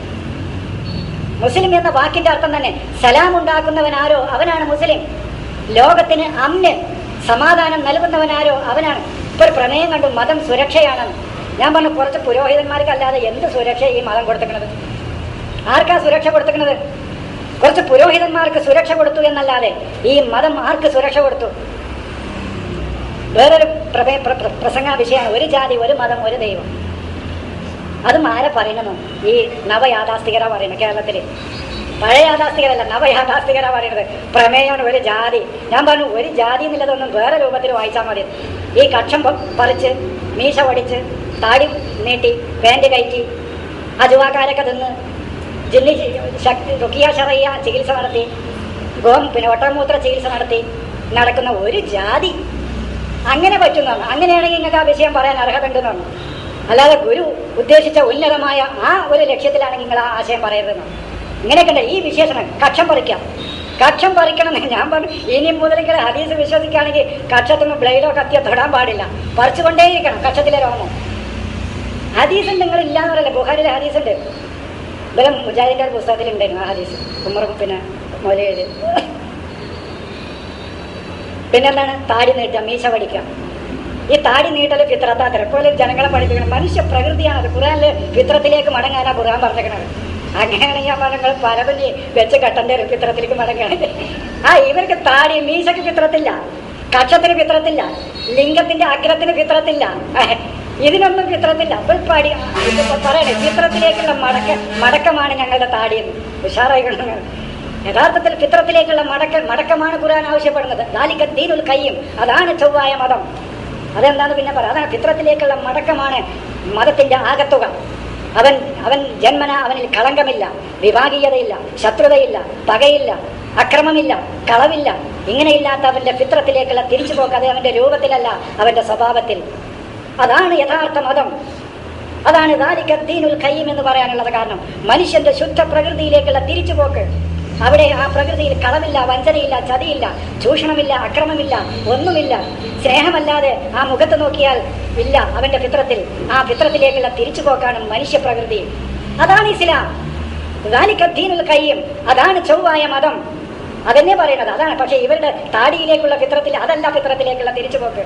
ഖുർആനിൽ പറയുന്നുണ്ട്, فأقم وجهك للدين حنيفا فطرة الله التي فطر الناس عليها لا تبديل لخلق الله ذلك الدين القيم. അതാണ് ചൊവ്വായ മതം. അവിടേക്ക് ലോകമൊന്ന് തിരിച്ചുപോയി നോക്കൂ.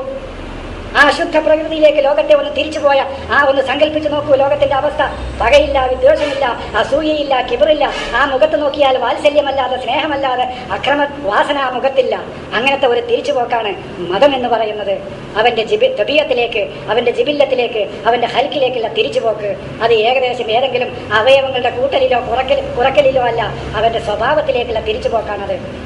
അതാണ് മതം. അവിടെ പണിയുന്ന ആ ദൈവിക ആശയമാണ് അവന്റെ മസ്ജിദ്. അതാണ് വലാ തുബാശിറുഹുന്ന വഅൻതും ആകിഫൂന ഫിൽ മസാജിദി എന്ന് പറഞ്ഞത്. ഇനി എവിടെ മസ്ജിദ് പറഞ്ഞിട്ടുള്ളത്? ഇവിടെയൊന്നും സഹോദരങ്ങളെ ഈ ബിൽഡിംഗ് അല്ല, ഈ കെട്ടിടമല്ല. അവിടെ ദൈവത്തെ കുടിയിരിക്കാൻ കഴിയില്ല. അതൊക്കെ വിഗ്രഹാരാധനയിൽ വിഗ്രഹാരാധനയിൽ നിന്ന് പരിവർത്തനത്തിലൂടെ വന്ന ഒരു വിശ്വാസമാണത്. ദൈവത്തിന് കാറ്റും വെയിലും മഴയും ഒന്നും കൊള്ളാതിരിക്കാൻ വേണ്ടിയിട്ട് വിഗ്രഹങ്ങളെ ഒരു ഷെൽട്ടർ, ഒരു സംരക്ഷണം വെച്ചു കൊടുത്തു. ആ വിഗ്രഹാരാധനയിലാണ് ഭാഗമായിട്ടാണ് അമ്പലങ്ങൾ വന്നത്. അതിന്റെ വേറൊരു രൂപമാണ് മസ്ജിദ് എന്ന് പറയുന്നത്. അവിടെ ഈ ഇപ്പൊ വിഗ്രഹങ്ങളുണ്ട്. ആ വിഗ്രഹങ്ങളെ വലയം ചെയ്യലോ പ്രദക്ഷിണം ചെയ്യലോ ഒക്കെയാണ് യഥാർത്ഥത്തിൽ ശിർക്ക്. അതാണ് ശിർക്ക്. അതിന്റെ കൂടുതൽ കാര്യം ഞാൻ ഇപ്പൊ പറയുന്നില്ല. സംഗതി വളരെ അപകടകരമായ സംഗതിയാണത്. യഥാർത്ഥത്തിൽ ശിർക്ക് എന്ന് പറയുന്നത് അതാണ്. ഒരു മെറ്റീരിയലായ വസ്തുവിനെ വിഗ്രഹത്തെ ചുറ്റലോ പ്രദക്ഷിണം ചെയ്യലോ മുത്തലോ തൊടലോ അതൊക്കെ തന്നെയാണ് ശിർക്ക്. അതല്ലാതെ പിന്നെന്താ ശിർക്ക്? അതാണ് യഥാർത്ഥത്തിൽ ശിർക്ക് എന്ന് പറയുന്നത്. നമ്മുടെ സമൂഹം അത് മനസ്സിലാക്കണില്ല. എന്താ അറിയില്ല. പറയുന്നത് കുറച്ച് പേടിച്ചിട്ടേ പറയാൻ പറ്റുള്ളൂ. കാരണം വൻ വ്യവസായമാണിത്. വമ്പിച്ച വ്യവസായമാണ് ഇന്ന് ലോകത്ത് നടക്കുന്നത് ഇതിന്റെ പേരിൽ. അതാ പറയുന്നത്, ഈ വ്യവസായത്തിന് ചിലവഴിക്കുന്ന സമ്പത്ത് ചിലവഴിക്കുന്നതിനെ ഡൈവേർട്ട് ചെയ്ത് വിട്ടിട്ടുണ്ടെങ്കിൽ ഈ സമൂഹത്തിന് മാറ്റം സംഭവിക്കുകയാണ്. എത്രമാത്രം മാറ്റുന്നോ എന്നൊക്കെ സങ്കല്പിക്കാൻ കഴിയില്ല. അത്ര വലിയ മാറ്റമാണ്. ഞാൻ അതിനെ കാൽക്കുലേറ്റ് ചെയ്ത് നോക്കിയപ്പോൾ ഈ ലോകത്തിന് കിട്ടുന്ന നമുക്ക് സമ്പത്ത് എത്ര കോടിയാണെന്ന് പറയാൻ പറ്റില്ല. അത് ഇവരുടെ പുരോഗതിക്ക് ചെലവഴിക്കേണ്ട സമ്പത്താണ്. ഈ സമൂഹത്തെ മുഴുവൻ പട്ടിണിയിലാക്കി, ദാരിദ്ര്യത്തിലാക്കി, നിത്യ ദുരിതത്തിലാക്കി, സംഘർഷങ്ങളിലാക്കി പുഴുക്കളെ പോലെ അരിക്കുകയാണ് ഈ സമൂഹം ലോകത്തിന്റെ വിവിധ ഭാഗങ്ങളിൽ. ഈ കേരളത്തിലെ 4 മുസ്ലിങ്ങളെ കണ്ടിട്ട് ഇതാണ് ലോക മുസ്ലിങ്ങൾ എന്ന് തെറ്റിദ്ധരിക്കണ്ട. അരിക്കുകയാണ്. ഈ സമൂഹത്തിന് വമ്പിച്ച ഒരു വിപ്ലവാത്മകമായ ഒരു മാറ്റമാണ് ലോകത്തുണ്ടാകേണ്ടിയിരുന്നത്. പക്ഷേ അതിനെ തിരിച്ചു വിട്ടു. അതുകൊണ്ടാണ് ഞാൻ പറയുന്നത് ഖുർആനിന്റെ യഥാർത്ഥമായ ആശയത്തിലേക്ക്. ഇനിയും ഇത് ഒരുപാട് കാര്യങ്ങൾ. അപ്പോൾ നിങ്ങൾക്ക് കിബില വിശദീകരിക്കേണ്ടി വരും. എന്താണ് കിബില എന്ന് വിശദീകരിക്കും. ഇങ്ങനെ ഇതുമായി അതാണ് എവിടെയായിരുന്നാലും നിങ്ങളുടെ മുഖം ഈ മസ്ജിദുൽ ഹറമിന് നേരെയായിരിക്കണം എന്ന് ഖുർആൻ. അതാണ് ദീനാണ് മസ്ജിദ്. ദീൻ എന്നുള്ളതിന്റെ മറ്റൊരു പേര് അന്നഹുൽ ഹഖ്ഖു മിർ റബ്ബിഹിം. അതാണല്ലോ. വലൻ തർല അൽ യഹൂദികൾ നിന്റെ മാർഗത്തെയോ ക്രിസ്ത്യാനികൾ നിന്റെ മാർഗത്തെയോ നീ അവരുടെ മാർഗത്തെയോ തൃപ്തിപ്പെടുകയില്ല എന്ന് ഖുർആൻ പറഞ്ഞത്. നീ തൃപ്തിപ്പെടുന്ന ഒന്നിലേക്ക് നിന്നെ ഞാൻ തിരിച്ചുവിടാം. അതാണ് മുഹമ്മദ് നബിക്ക് തൃപ്തിയുള്ളത്. ഈ ദീനാണ്, ഒരു കെട്ടിടമല്ല. നിന്നെ തൃപ്തിപ്പെടുന്ന ഒന്നിലേക്ക് ഞാൻ തിരിച്ചുവിടാം. അവര് വിഗ്രഹങ്ങളിലേക്കും കെട്ടിടങ്ങളിലേക്കും തിരിഞ്ഞു നിൽക്കുകയായിരുന്നു അന്നത്തെ വിഡ്ഢികളായ ആളുകൾ. അവരെ ഈ ആശയത്തിലേക്ക് തിരിച്ചപ്പോൾ അവർ ചോദിച്ചു, എന്താണ് ഞങ്ങളുടെ കിബിലയിൽ നിന്ന് ഞങ്ങളെ തിരിച്ച് ഇങ്ങോട്ടാക്കിയത്? അതാണ് നമ്മുടെ ഇത്തിജാഹ്, നമ്മുടെ വജ്ഹ്, നമ്മുടെ ആശയം, നമ്മുടെ മനസ്സ് തിരിക്കേണ്ടത് എവിടേക്കാണ്? നമ്മുടെ ഇത്തിജാഹ് ഈ മസ്ജിദിലേക്കാണ് നാം തിരിക്കേണ്ടത്. അതാണ് ഫഅൈനമാ കുൻതും, നിങ്ങൾ എവിടെയായിരുന്നാലും, ഫവല്ലു വുജൂഹക്കും, നിങ്ങളുടെ വീക്ഷണവും ചിന്തയും മനസ്സും, നിങ്ങളുടെ മനസ്സ് തന്നെ എവിടെയായിരിക്കണം? നിങ്ങൾ എവിടെയായിരുന്നാലും ഫവല്ലു വുജൂഹക്കും മസ്ജിദുൽ ഹറാം, മസ്ജിദുൽ ഹറമിന്റെ നേർക്കായിരിക്കണം. ഈ ദീനിലെ ഈ ആശയത്തിന്റെ നേർക്കായിരിക്കണം നിങ്ങളുടെ ചിന്ത മുഴുവൻ, നിങ്ങളുടെ മനസ്സ് മുഴുവൻ ഇതിലേക്കായിരിക്കണം. വേറെ എവിടേക്കും നിങ്ങളാകരുത്. അല്ലാതെ എവിടെയാണെങ്കിലും നമ്മൾ അങ്ങോട്ട് തിരിഞ്ഞിരിക്കാന്നല്ല. ഫഅൈനമാ കുൻതും, നിങ്ങൾ എവിടെയായിരുന്നാലും, ഭൂമിയിൽ എവിടെയായിരുന്നാലും, ഫവല്ലു വുജൂഹക്കും ശത്രഹു, അതിന് നേർക്കായിരിക്കണം. അവിടേക്ക് ആയിരിക്കണം നിങ്ങളുടെ മുഖം. വമിൻ ഹൈസു ഖറജത, നീ എവിടെ നിന്നാണോ പുറപ്പെടുന്നത്, ഏതാശയത്തിൽ നിന്നാണോ ഈ ആശയത്തിലേക്ക് നീ പുറപ്പെടുന്നത്, അവിടെ വെച്ച് നീ ഇവിടേക്ക് തിരിയണം. ഫവല്ലി വജ്ഹക ശത്റൽ മസ്ജിദിൽ ഹറാം, അവിടെ വെച്ച് ഈ ആശയത്തിലേക്ക് നീ തിരിച്ചു നിർത്തണം നിന്റെ മുഖത്തെ, നിന്റെ ലക്ഷ്യത്തെ. വജ്ഹ് എന്ന് പറയുന്ന മുഖം. വയബുക്ക വജു റബ്ബിക, അല്ലാതെ മുഖം മാത്രം ഇങ്ങനെ നിൽക്കുന്നുണ്ടാവും, ബാക്കി ഉടലും കൈയും കാലും ഒന്നും ഉണ്ടാവില്ല. എന്തായ കൊല്ലുമന്നലയാ വാൻ വയബുക്ക വജു റബ്ബിക, അല്ലാത്ത പ്രകാരമാണ് ഈ ആകാശത്ത് അള്ളാടെ മോറ് മാത്രം ഉണ്ടാവും. ഇങ്ങനെ മുഖം മാത്രമേ, ദൈവിക വീക്ഷണം മാത്രമേ ഇവിടെ നിലനിൽക്കൂ എന്നാണ്. ദൈവികമായ വജ്ഹ് മാത്രമേ ഇവിടെ നിലനിൽക്കൂ, അതിനെ നിലനിൽക്കാൻ കഴിയൂ. ബാക്കിയൊക്കെ നശിക്കുന്നതാണ് പറഞ്ഞത്. അല്ലാതെ ഇവര് പറയുന്നത് അള്ളാന്റെ മോറ് മാത്രം ആകാശത്ത് ഇങ്ങനെ വട്ടത്തിന് ഇങ്ങനെ കാണാം, എത്രയോ ഉയരത്തിൽ, ബാക്കിയൊക്കെ കൈയും കാലും ഉടലും ഒന്നും ഉണ്ടാവില്ല. ഒക്കെ മെറ്റീരിയലായിട്ട് കണ്ടുകയാണ് നമ്മൾ സഹോദരങ്ങൾ. അപ്പൊ എന്താണ് അള്ളാഹുവിന് ഈ കെട്ടിടം എന്നുള്ള ഈ സങ്കല്പം വന്ന തന്നെ വിഗ്രഹാരാധനയിൽ നിന്ന് വന്ന സങ്കല്പമാണ്. വിഗ്രഹങ്ങൾക്കാണ് ഒരു ഷെൽട്ടർ വേണ്ടത്. അള്ള പറയും, എനിക്കൊരു കുടി ഉണ്ടാക്കി തരും, ഞങ്ങൾക്കൊരു കുടി ഉണ്ടാക്കി തരാം അവിടുന്ന്. അള്ള പറയണ ഇടങ്ങടായിട്ട്, മൻ ബനാലി ബൈത്തൻ, എനിക്ക് ആരെങ്കിലും ഒരു കുടി ഉണ്ടാക്കി തന്ന ബനാലഹു ബൈത്തൻ ഫിൽ ജന്ന, ഞാനും അവന് സ്വർഗത്തിലൊരു കുടി ഉണ്ടാക്കി കൊടുക്കാം. ഞാൻ പറഞ്ഞു, അള്ളാഹ് ഇവിടുന്ന് തന്നെ ഒരു കുടി ഉണ്ടാക്കി കൂടിയെന്ന് വെച്ചത്. അള്ളാഹു ഇവിടുന്ന് ദുർബലനും അവിടുന്ന് ശക്തനും ആവണെങ്ങനെ? ഇവിടുന്ന് ആളും ദുർബലനാ പഠിച്ചോൻ, ഇവിടുന്ന് കുടി ഉണ്ടാക്കാൻ പഠിച്ചോന് വയ്യ. അതുകൊണ്ട് മക്കളെ, എനിക്ക് നിങ്ങളൊരു വീടുണ്ടാക്കി തരും, ഞാൻ നിങ്ങൾക്ക് അവിടെ ഒരു വീടുണ്ടാക്കി തരാം. ദൈവത്തിന് എന്തിനാ വീടെന്ന്? മനുഷ്യനാ വീട് വേണ്ടത്. മനുഷ്യനൊരു വീട് വെച്ചു കൊടുക്കൂ, എന്നാൽ ഞാൻ അവന് സ്വർഗത്തിൽ നിങ്ങൾക്കൊരു വീട് വെച്ച് തരാമെന്ന് പറഞ്ഞാണെങ്കിൽ ആ അള്ളാനെയാണെങ്കിൽ ഞാൻ 2 കൈയും നീട്ടി സ്വീകരിച്ചു. അതാണ് അള്ളാഹ്. വീടില്ലാത്ത ദുരിതം അനുഭവിക്കുന്ന ജനങ്ങൾക്കൊരു വീട് വെച്ചു കൊടുക്കൂ, എന്നാൽ ഞാൻ നിങ്ങൾക്ക് അവിടെ വരുമ്പോൾ അങ്ങനെ വെച്ചു കൊടുക്കുന്നവനൊരു വീട് ഞാൻ അവിടെ ഉണ്ടാക്കി തരാം എന്ന് പറഞ്ഞ പടച്ചോനാണെങ്കിലേ അതാ പടച്ചോൻ. അതാ ഈ ഖുർആനിൽ പറഞ്ഞ പടച്ചോൻ അതാ. അല്ലാതെ എനിക്കൊരു കൂടി ഉണ്ടാക്കി തരും മക്കളെ. ഒരു മഹലിൽ തന്നെ കോടികൾ എത്ര അന്യാധീനപ്പെട്ടു പോകുന്നു നിങ്ങൾക്കറിയോ? ഒരു പള്ളി, ഇവരുടെ പള്ളിക്ക് വേണമെങ്കിൽ ഒരു പള്ളി വേണം തന്നെ സങ്കല്പിച്ചോളൂ. ഒരു പള്ളിക്കുള്ള ആളെ ഉണ്ടാവുള്ളൂ ഒരു മഹലിൽ. അതും 6 ഗ്രൂപ്പാ, 6 പള്ളിയാപ്പോ. ഒരു പള്ളിക്ക് ഒരു 50 ലക്ഷം ചെലവഴിച്ചു, ചുരുക്കി കൂട്ടിക്കോളുങ്ങൾ. 50 ലക്ഷം കൂടിയ 3 കോടിയായില്ലേ. അവിടെ എന്ത് തുടങ്ങാം? എത്ര കുടുംബത്തിനെ രക്ഷപ്പെടുത്താം? നിങ്ങൾ പറയുന്നത് ഒരു മഹല്ല ഞാൻ പറയുന്നത്. ഞാനിതിൻ്റെ നിങ്ങൾ കണക്കറിയുന്ന ആളുകൾ അവരോട് പോയി ചോദിച്ചു നോക്കി ഇതിൻ്റെ കണക്കെത്രയാണ്. അത് നമ്മൾ പറയുന്ന നിങ്ങൾ നിസ്സാരവൽക്കരിച്ച് കാണരുത്.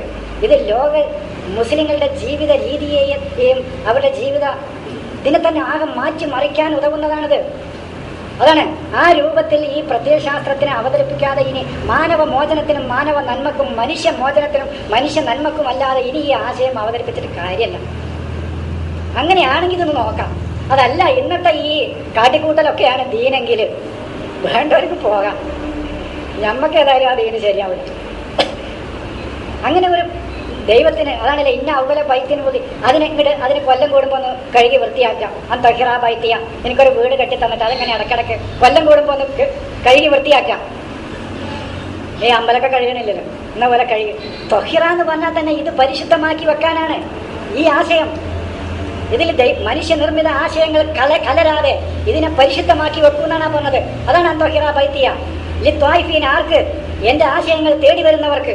വല്ലാക്കിഫീന, അതിൽ ഉറച്ച് സദാ കഴിയുന്ന ആളുകൾക്ക്. സുജൂദ്, ആ ആശയങ്ങൾക്ക് തങ്ങളുടെ ജീവിതം വഴിപ്പെട്ട് സമർപ്പിക്കുന്ന ആളുകൾക്ക് വേണ്ടി ഇതിനെ മനുഷ്യനിർമ്മിത ആശയങ്ങളിൽ ഇതിനെ പ്യൂരിഫൈ ചെയ്യൂ എന്നാ പറയുന്നത്. അല്ലാതെ കൊല്ലം കൂടുമ്പോ കഴുകി വൃത്തിയാക്കാനാ അവര് പറയണത്. അതാണ് ത്വഹിറ ബൈത്തിയ ലിത്വായിഫീന, ആർക്ക് വേണ്ടിയിട്ട്? ത്വായിഫത്ത് എന്ന് പറഞ്ഞാൽ ഇടയ്ക്കിടെ ദീൻ അന്വേഷിച്ച് പോകുന്ന ആളുകൾക്ക്. അല്ലെങ്കിൽ അതുമായി ബന്ധപ്പെട്ട് രണ്ടർത്ഥമുണ്ട്. അത് ലൗലാ നഫറ മിൻ കുല്ലി ഫിർഖത്തിൻ ത്വായിഫത്ത് എന്ന് പറഞ്ഞല്ലോ.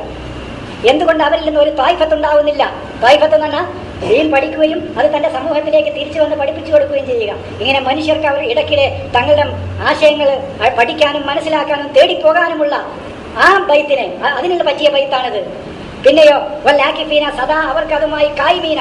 ഈ ഒരു ആയത്തിൽ ത്വായിഫീനാന്നും മറ്റൊരായത്തിൽ ആ ത്വായിഫീനാന്നിന്റെ ഭാഗത്ത് കായ്മീനാന്നും ആക്കി. അപ്പൊ രണ്ടും ഒരർത്ഥത്തിനാന്ന് മനസ്സിലായി. സൂറത്ത് ബക്കറയിൽ ആക്കിഫീനാന്നും അതേ ആയത്ത് സൂറത്ത് ഹജ്ജിൽ വന്നപ്പോ ആ ആക്കിഫീന മാറ്റിയിട്ട് അവിടെ കായ്മീനാന്നാക്കി. ബാക്കി മാറ്റൊന്നുമില്ല. അപ്പോ ഈ മതത്തിൽ ഉറച്ചു നിൽക്കുന്ന ആളുകൾക്ക്, സദാ അതുമായി ബന്ധപ്പെട്ട് വിടാതെ അതുമായി മുലാസിമായിട്ട് കഴിയുന്ന ആളുകൾക്ക്, പിന്നെ ആർക്കാണ്? സുജൂദ്, ഈ ആശയങ്ങൾക്ക് തങ്ങളുടെ ജീവിതം സമ്പൂർണ്ണമായി സമർപ്പിക്കാനും ആഗ്രഹിക്കുന്ന ആളുകൾക്ക് വേണ്ടി ഇതിനെ സർവ്വവിധ ശിർക്കിൽ നിന്ന്, മനുഷ്യനിർമ്മിത ആശയങ്ങളിൽ നിന്ന് ഇതിനെ പ്യൂരിഫൈ ചെയ്യൂ, വൃത്തിയാക്കി ക്ലീനാക്കി വെക്കൂ എന്നുള്ള കൽപ്പനയാണ് ഇബ്രാഹിമിന് അള്ളാഹു കൊടുത്തത്. അതല്ല ഇതെന്ന് 4 ബക്കറ്റ് വെള്ളം എടുത്ത് കഴുകി വൃത്തിയാക്കാനാണെങ്കിൽ ഓക്കെ, അത് ചെയ്യുന്നവർ അത് ചെയ്തോട്ടെ, കുഴപ്പമൊന്നുമില്ല. തർക്കിക്കാനൊന്നും ഞാനില്ല, തർക്കമൊന്നും ഇവിടെ കേട്ടോ. നിങ്ങൾ തർക്കിക്കാനുണ്ടോ? തർക്കിക്കാനൊന്നുമില്ല, വേണ്ടവർക്ക് എടുക്കാം, അല്ലാത്തവർക്ക് തള്ളാം. കൊല്ലം കൂടുമ്പോ ഇടക്കിടക്ക് ഹജ്ജിനൊക്കെ പോയി വരാം. കുഴപ്പമൊന്നുമില്ല, തർക്കിക്കാനൊന്നും ഞാനില്ല. ഇതാണ് അതിന്റെ ഈ ഖുർആൻ ഉദ്ദേശിക്കുന്ന തതഹുർ, പ്യൂരിഫിക്കേഷൻ എന്ന് പറഞ്ഞാൽ ആശയപരമായ ആത്മീയമായ ശുദ്ധീകരണമാണ്. ആശയപരമായ ശുദ്ധീകരണമാണ്. അല്ലാതെ കൈമ കുറച്ച് പൊടിയായാലോ, ഈ പള്ളിയിൽ കുറച്ച് മണ്ണായാലോ, അതൊക്കെ വൃത്തിയാക്കാം, കുഴപ്പമൊന്നുമില്ല. അതൊരു ചെറിയ ഭാഗത്തേ വരണുള്ളൂ. ഖുർആൻ ഉദ്ദേശിക്കുന്ന സമ്പൂർണ്ണമായ ശുദ്ധീകരണം എന്ന് പറയുന്നത് അവന്റെ ആത്മീയവും ആശയപരമായ ശുദ്ധീകരണമാണ്. അതാണ് അൻത്വഹിറ ബൈത്തിയ ലിത്വായിഫീന വല്ലാക്കിഫീന വറുക്കഇ സുജൂദ്. ആക്കിഫീന കായിമീന, അത് ഞാൻ പറഞ്ഞല്ലോ, 2 ആയത്താണ് ഇങ്ങനെയുള്ളത് ഖുർആനിൽ. അതിൽ ആക്കിഫീന മാറ്റിയിട്ട് ഒരായത്തിൽ കായിമീന വെച്ചിക്കണം. അപ്പൊ തന്നെ ഒരേപോലുള്ള ആയത്ത്, ഒരായത്ത് ഒരേപോലെ കാണും, പക്ഷെ ഒരു പദത്തിൽ മാറ്റം ഉണ്ടാവും. അത് എന്താന്ന് പറഞ്ഞാൽ ആ പറഞ്ഞ അതേ അർത്ഥം തന്നെയാണ് ഇവിടെ അതിന്റെ അർത്ഥം എന്ന് മനസ്സിലാക്കാനാണ്. അതാണ് സലാത്തിനെ മാറ്റിയിട്ട് ഒരു സ്ഥലത്ത് സലാത്തിനെ മാറ്റിയിട്ട് അതേപോലത്തെ ആയത്തിൽ ദീനെന്ന് വെച്ചുകൊള്ളും. അപ്പൊ അതിന്റെ അർത്ഥം സലാത്ത് എന്ന് പറഞ്ഞാൽ ദീനാണെന്ന്. അതാണ് ഞാൻ പറയുന്നത്. അങ്ങനെ കൂടുതൽ സ്ഥലങ്ങളിൽ ഒരേപോലെ കാണും, മാറ്റമൊന്നും ഉണ്ടാവില്ല. പക്ഷെ ഒരു പദത്തിനകത്തും മാറ്റിയിട്ട് വേറൊരു പദം വെച്ചിട്ടുണ്ടാവും. അവിടെ ഒരു സ്ഥലത്ത് ദീനെന്നും ഒരു സ്ഥലത്ത് സലാത്തെന്നും വെച്ചിട്ടുണ്ട് സൂറത്ത് മാഇദയിൽ. ഇതിനാണ് മാറ്റി വെച്ചിട്ടാണ്. അതെന്ന് പറഞ്ഞാൽ സലാത്ത് എന്ന് പറഞ്ഞാൽ ദീന് തന്നെയാണ്. ആ ദീനിനെ പിന്തുടർന്ന് നിരന്തരമായി അതിനോട് മുൽസക്കായിട്ട് ഒട്ടിച്ചേർന്ന് കഴിയുക എന്നത് തന്നെയാണ് സലാത്ത്. അല്ലെങ്കിൽ ഞാൻ പറഞ്ഞല്ലോ, കഴിഞ്ഞ ആഴ്ച സൂചിപ്പിച്ച പോലെ 8 അർത്ഥം പറയേണ്ടി വരും ഖുർആനിൽ സലാത്തിന്. അല്ലാതെ സലാത്തിന്റെ അർത്ഥം പൂർണ്ണമാവില്ല. ഇന്നത്തെ അഹ്ലുസുന്നത്തിന്റെ അർത്ഥം സലാത്തിന് വെച്ചാൽ 8 അർത്ഥം വെക്കേണ്ടി വരും, അല്ലാതെ സലാത്തിന്റെ അർത്ഥം പൂർണ്ണമാവില്ല. അപ്പൊ ഇനി ഞാൻ അവസാനിപ്പിക്കുകയാണ്. അതുകൊണ്ട് സഹോദരങ്ങളെ, വിശുദ്ധ ഖുർആൻ പഠിക്കുക. പഠിച്ചിട്ട് ശരിയാണെന്ന് നിങ്ങൾക്ക് ബോധ്യപ്പെടുകയാണെങ്കിൽ, അല്ലെങ്കിൽ ഇപ്പം തന്നെ പോയിക്കോളി, ഒരു കുഴപ്പമില്ല, എനിക്ക് ഒരു നഷ്ടമില്ല, വരാനില്ല. നിങ്ങൾക്ക് ഇത് ഖുർആൻ പഠിച്ചിട്ട് ഇത് സത്യമാണ്, ഇത് ആരെ പറഞ്ഞുകൊണ്ട് മുമ്പ് എന്ന് പറഞ്ഞാൽ മുമ്പ് പറഞ്ഞവരുണ്ടാകാം, പറയാത്തവരുണ്ടാകാം. അത് ഇവിടുത്തെ വിഷയമല്ല. 1 മണിക്കൂർ 2 മണിക്കൂർ ഒരു ചർച്ചയിൽ ആകെ ചോദിക്കാനുള്ള ഒരു മൗലിക്ക് ഇത് ആരാ മുമ്പ് പറഞ്ഞേക്കണം. ഒരു മൗലയോട് കഴിഞ്ഞ 8-10 ദിവസം മുമ്പ് ഒരു ചർച്ച ചെയ്തിട്ട് 1-2 മണിക്കൂർ ഈ മൗലേക്ക് ചോദിക്കാനുള്ളത് മുമ്പ് ആരാ പറഞ്ഞേക്കണം. മുമ്പ് ആരും പറഞ്ഞിട്ടില്ലെങ്കിൽ അള്ള പറഞ്ഞെടുക്കണ്ടേന്ന് ചോദിച്ചു. ഈ പറഞ്ഞതിന് എതിരെന്തെങ്കിലും പറയാണ്ടോന്ന് ചോദിച്ചു. ഈ പറഞ്ഞ വിഷയത്തിന് എതിരെന്തെങ്കിലും ഉണ്ടോ, അത് ശരിയല്ല എന്ന് പറയാൻ വല്ലതുണ്ടെങ്കിൽ അത് ചെയ്യാം. അല്ലാതെ മുമ്പ് ആരെങ്കിലും മുമ്പ് പറഞ്ഞിട്ടുണ്ടല്ലോ ഇതിപ്പോൾ ഇൻ്റെതല്ല, ഇത് നിങ്ങൾ അറബി അറിയാമെങ്കിൽ വായിച്ചു നോക്കി. അത് മസ്ജിദ് ഫിൽ ഖുർആനാണ്. നമ്മൾ ചെയ്യുന്ന പണി ഇത്രയേ ഉള്ളൂ. ലോകത്തുനിന്നും ചർച്ച നടക്കുന്നുണ്ട്. അതാണ് നിങ്ങൾ ആയുസുള്ളവർ 10-30 കൊല്ലങ്ങൾ ആയുസുള്ളവർ കാത്തു നിൽക്കുന്നത്. ഈ 4 ജിന്നുകളെ കണ്ടിട്ട് ഇത് ലോകം നിങ്ങൾ മനസ്സിലാക്കിക്കുന്നത്. ഇതാ ലോകം, ഇതൊന്നല്ല ലോകം. ലോകത്ത് മാറ്റങ്ങൾക്ക് വിധേയമാകാതിരിക്കാൻ മനുഷ്യന് ഇനി പുറകോട്ട് പോകാൻ കഴിയില്ല. അറിവ് മനുഷ്യന് ഇനി പുറകോട്ട് പോകാൻ കഴിയില്ല. അറബികൾക്കും വിവരം വെച്ച് വന്നു, പഴയ അറബികളല്ല. അതാണ് ലോകത്തിന് ഇനി പിന്നോട്ട് പോകാൻ കഴിയില്ല. ഈ 4 താടില കാക്കാരെ കണ്ടിട്ട് ഇതാണ് ലോകം. ഈ കാക്കാരന് 12% ലോകത്ത്. 700 ചില്ലാനം കോടിയിൽ 100 ചില്ലാനം കോടിയുള്ളൂ ഈ കാക്കാരൻ എന്ന് പറയുന്ന ഈ കാക്കാരനെ. ബാക്കിയുള്ളവരില്ലേ, അവരും മനുഷ്യന്മാരനല്ലേ, അവരും മനുഷ്യരല്ലേ, അവരും ദൈവത്തിന്റെ സൃഷ്ടികളല്ലേ, അവരും ഒരു പ്രത്യയശാസ്ത്രം, ഏതെങ്കിലും ഒരു പ്രത്യയശാസ്ത്രങ്ങളിലൂടെ നടക്കുന്നവരല്ലേ. ഞാൻ പറഞ്ഞല്ലോ, ഞാൻ എപ്പോഴും പറയാറുണ്ട്, ലോകം വെറും മുസ്ലിങ്ങളെ ആണ് ലോകത്തെങ്കിൽ 5000 വർഷം പിറകിലാ മുസ്ലിങ്ങൾ. ഇന്നും കഴുതപ്പുറത്താ സഞ്ചരിക്കാം, ഇന്നും കഴുതപ്പുറത്താക്കാരൻ മാപ്പിളാര്. ഈ സുഖ സൗകര്യങ്ങൾ മുഴുവൻ അനുഭവിക്കാൻ ഈ അന്ധമായ മതത്തിൽ നിന്ന് മുക്തമായി ചിന്തയുടെയും പഠനത്തിന്റെയും പിന്നെ പരിശ്രമങ്ങളുടെയും ഒരു ലോകം മുന്നോട്ട് പോയതുകൊണ്ടാണ് ഈ ലോകത്ത് വന്ന ഈ പുരോഗതി മുഴുവൻ. ആ പുരോഗതി കൊണ്ടല്ലാതെ ലോകത്തിന് പോകാനേ കഴിയില്ല. നിങ്ങളിവിടെ തല്ലുകൊണ്ട്, ഈ റോട്ടോരത്ത് തല്ലുകൊണ്ട് 4 മൂല്യന്മാരെ കണ്ടിട്ട് ഇതാണ് ലോകം എന്ന് മനസ്സിലാക്കണ്ട. ജനം വെറുത്തുക്കണു, ജനം വെറുത്ത്. 10-ാം തീയതി ഞങ്ങളവിടെ ഒരു ചിന്നിന്റെ നേതാവ് വന്നു. വയൽ കേട്ട് വണ്ടി നിർത്തി വയൽ കേൾക്കാൻ നിന്ന ഒരാൾ പറഞ്ഞത് ഇത് വയലോ വഷളോ എന്നാ ചോദിച്ചത്.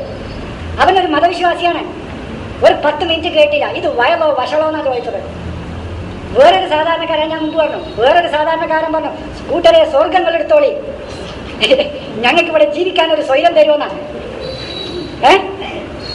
ഇതാണ് ജനങ്ങൾ അവിടെ എത്തിക്കുന്നതാണ്. ഒരു സാധാരണ, ഞാൻ തന്നെ തിരിച്ചു, ഒരു സാധാരണ മനുഷ്യന്റെ പ്രതികരണാതെ ഇത് കേട്ടിട്ടെ. ഇനി അവിടെ നമ്മളൊരു വയൽ വെച്ചാൽ നമ്മൾ അവന്റെ കണക്ക് കൂട്ടാം, ഇതും അവന്റെ ബാക്കിയാണ്. നമ്മൾ പറയാതിരിക്കലാ പൊട്ടിയെന്ന് എനിക്ക് തോന്നുന്നു.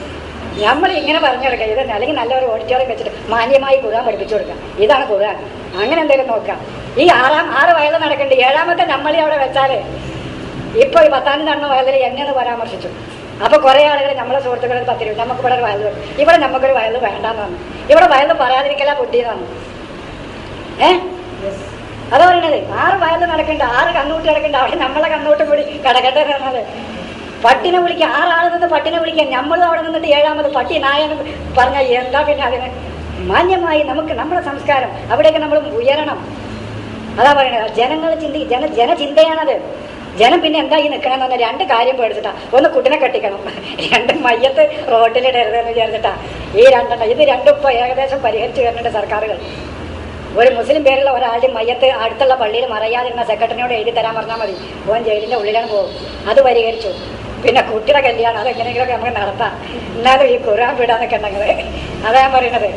നിങ്ങൾക്ക് മുസ്ലിം പേരുണ്ടോ, ആ മഹലിൽ നിങ്ങളെ മറവ് ചെയ്തിട്ടില്ലെങ്കിൽ ആ സെക്രട്ടറിനോടൊന്ന് എഴുതി തരിന്ന് പറഞ്ഞാൽ മതി. പിന്നെ ഓൻ പുറം കാണൂല 3 കൊല്ലം. അതാണ്, അതിന് വകുപ്പുണ്ട്. അതാ പറയണത്. വെറുതെ മിരട്ടി നിർത്തുകയാണ് ഇവര്. ഇതുകൊണ്ട് പാവങ്ങൾ ഇങ്ങനെ പേടിച്ച് നിൽക്കുകയാണ്. ജനത്തിന്റെ പ്രതികരണമാണിത്. ഒരു പറയണം, അത് നല്ല നിലക്ക് ഒരു TV കാണാനും കൂടെ ആക്കില്ല. ഇത് ചെവിയിലേക്ക് കയറ്റി വീഴാണിത്. 4 ദിവസം വയതും, 5ാമത്തെ ദിവസം ബുർദി, 6ാമത്തെ ദിവസമാണ് പിന്നെ ഈ ജിന്നിന്റെ, 7ാമത്തെ ദിവസം പിന്നെ അടുത്ത 4 ദിവസം വയത്, 5ാമത്തെ ദിവസം ബുർദ എന്താന്ന് ചോദിച്ചിട്ട് നാട്ടുകാർക്ക് ആർക്കും അറിയില്ല. എന്താ ഈ ബുർദ മജ്‌ലിസ്? ഈ ബുർദ മജ്‌ലിസ്, ആ ബുർദ മജ്‌ലിസ് ഒക്കെ അറബിയാണ്, എന്താണെന്ന് അറിയുന്നില്ല.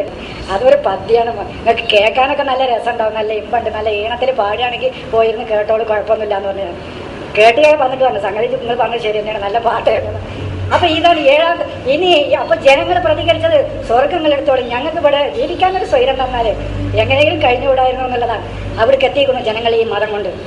അതുകൊണ്ട് സഹോദരങ്ങളെ, ഖുർആൻ സത്യസന്ധമായി പഠിക്കാം. പഠിച്ച് മനസ്സിലാക്കിയിട്ട് ഇത് ശരിയാണ് എന്ന് ബോധ്യപ്പെടുകയാണെങ്കിൽ പെട്ടിട്ട് മതി. അതുവരെ ഇപ്പം ഈ ഇന്ന് നടക്കണ കാവാ തന്നെ ആയിക്കോട്ടെ, അവർ കുഴപ്പമില്ല. തല നിങ്ങൾ സുജൂർ തന്നെ ചെയ്തോളി. ബോധ്യപ്പെടുന്ന കാലത്ത് ഈ ഖുർആൻ അനുസരിച്ച് ജീവിക്കാൻ തയ്യാറാകണം എന്നാണ് എനിക്ക് വിനീതമായി എൻ്റെ സഹോദരങ്ങളോട് പറയാനുള്ളത്. അല്ലാഹ് നമ്മെ അനുഗ്രഹിക്കട്ടെ.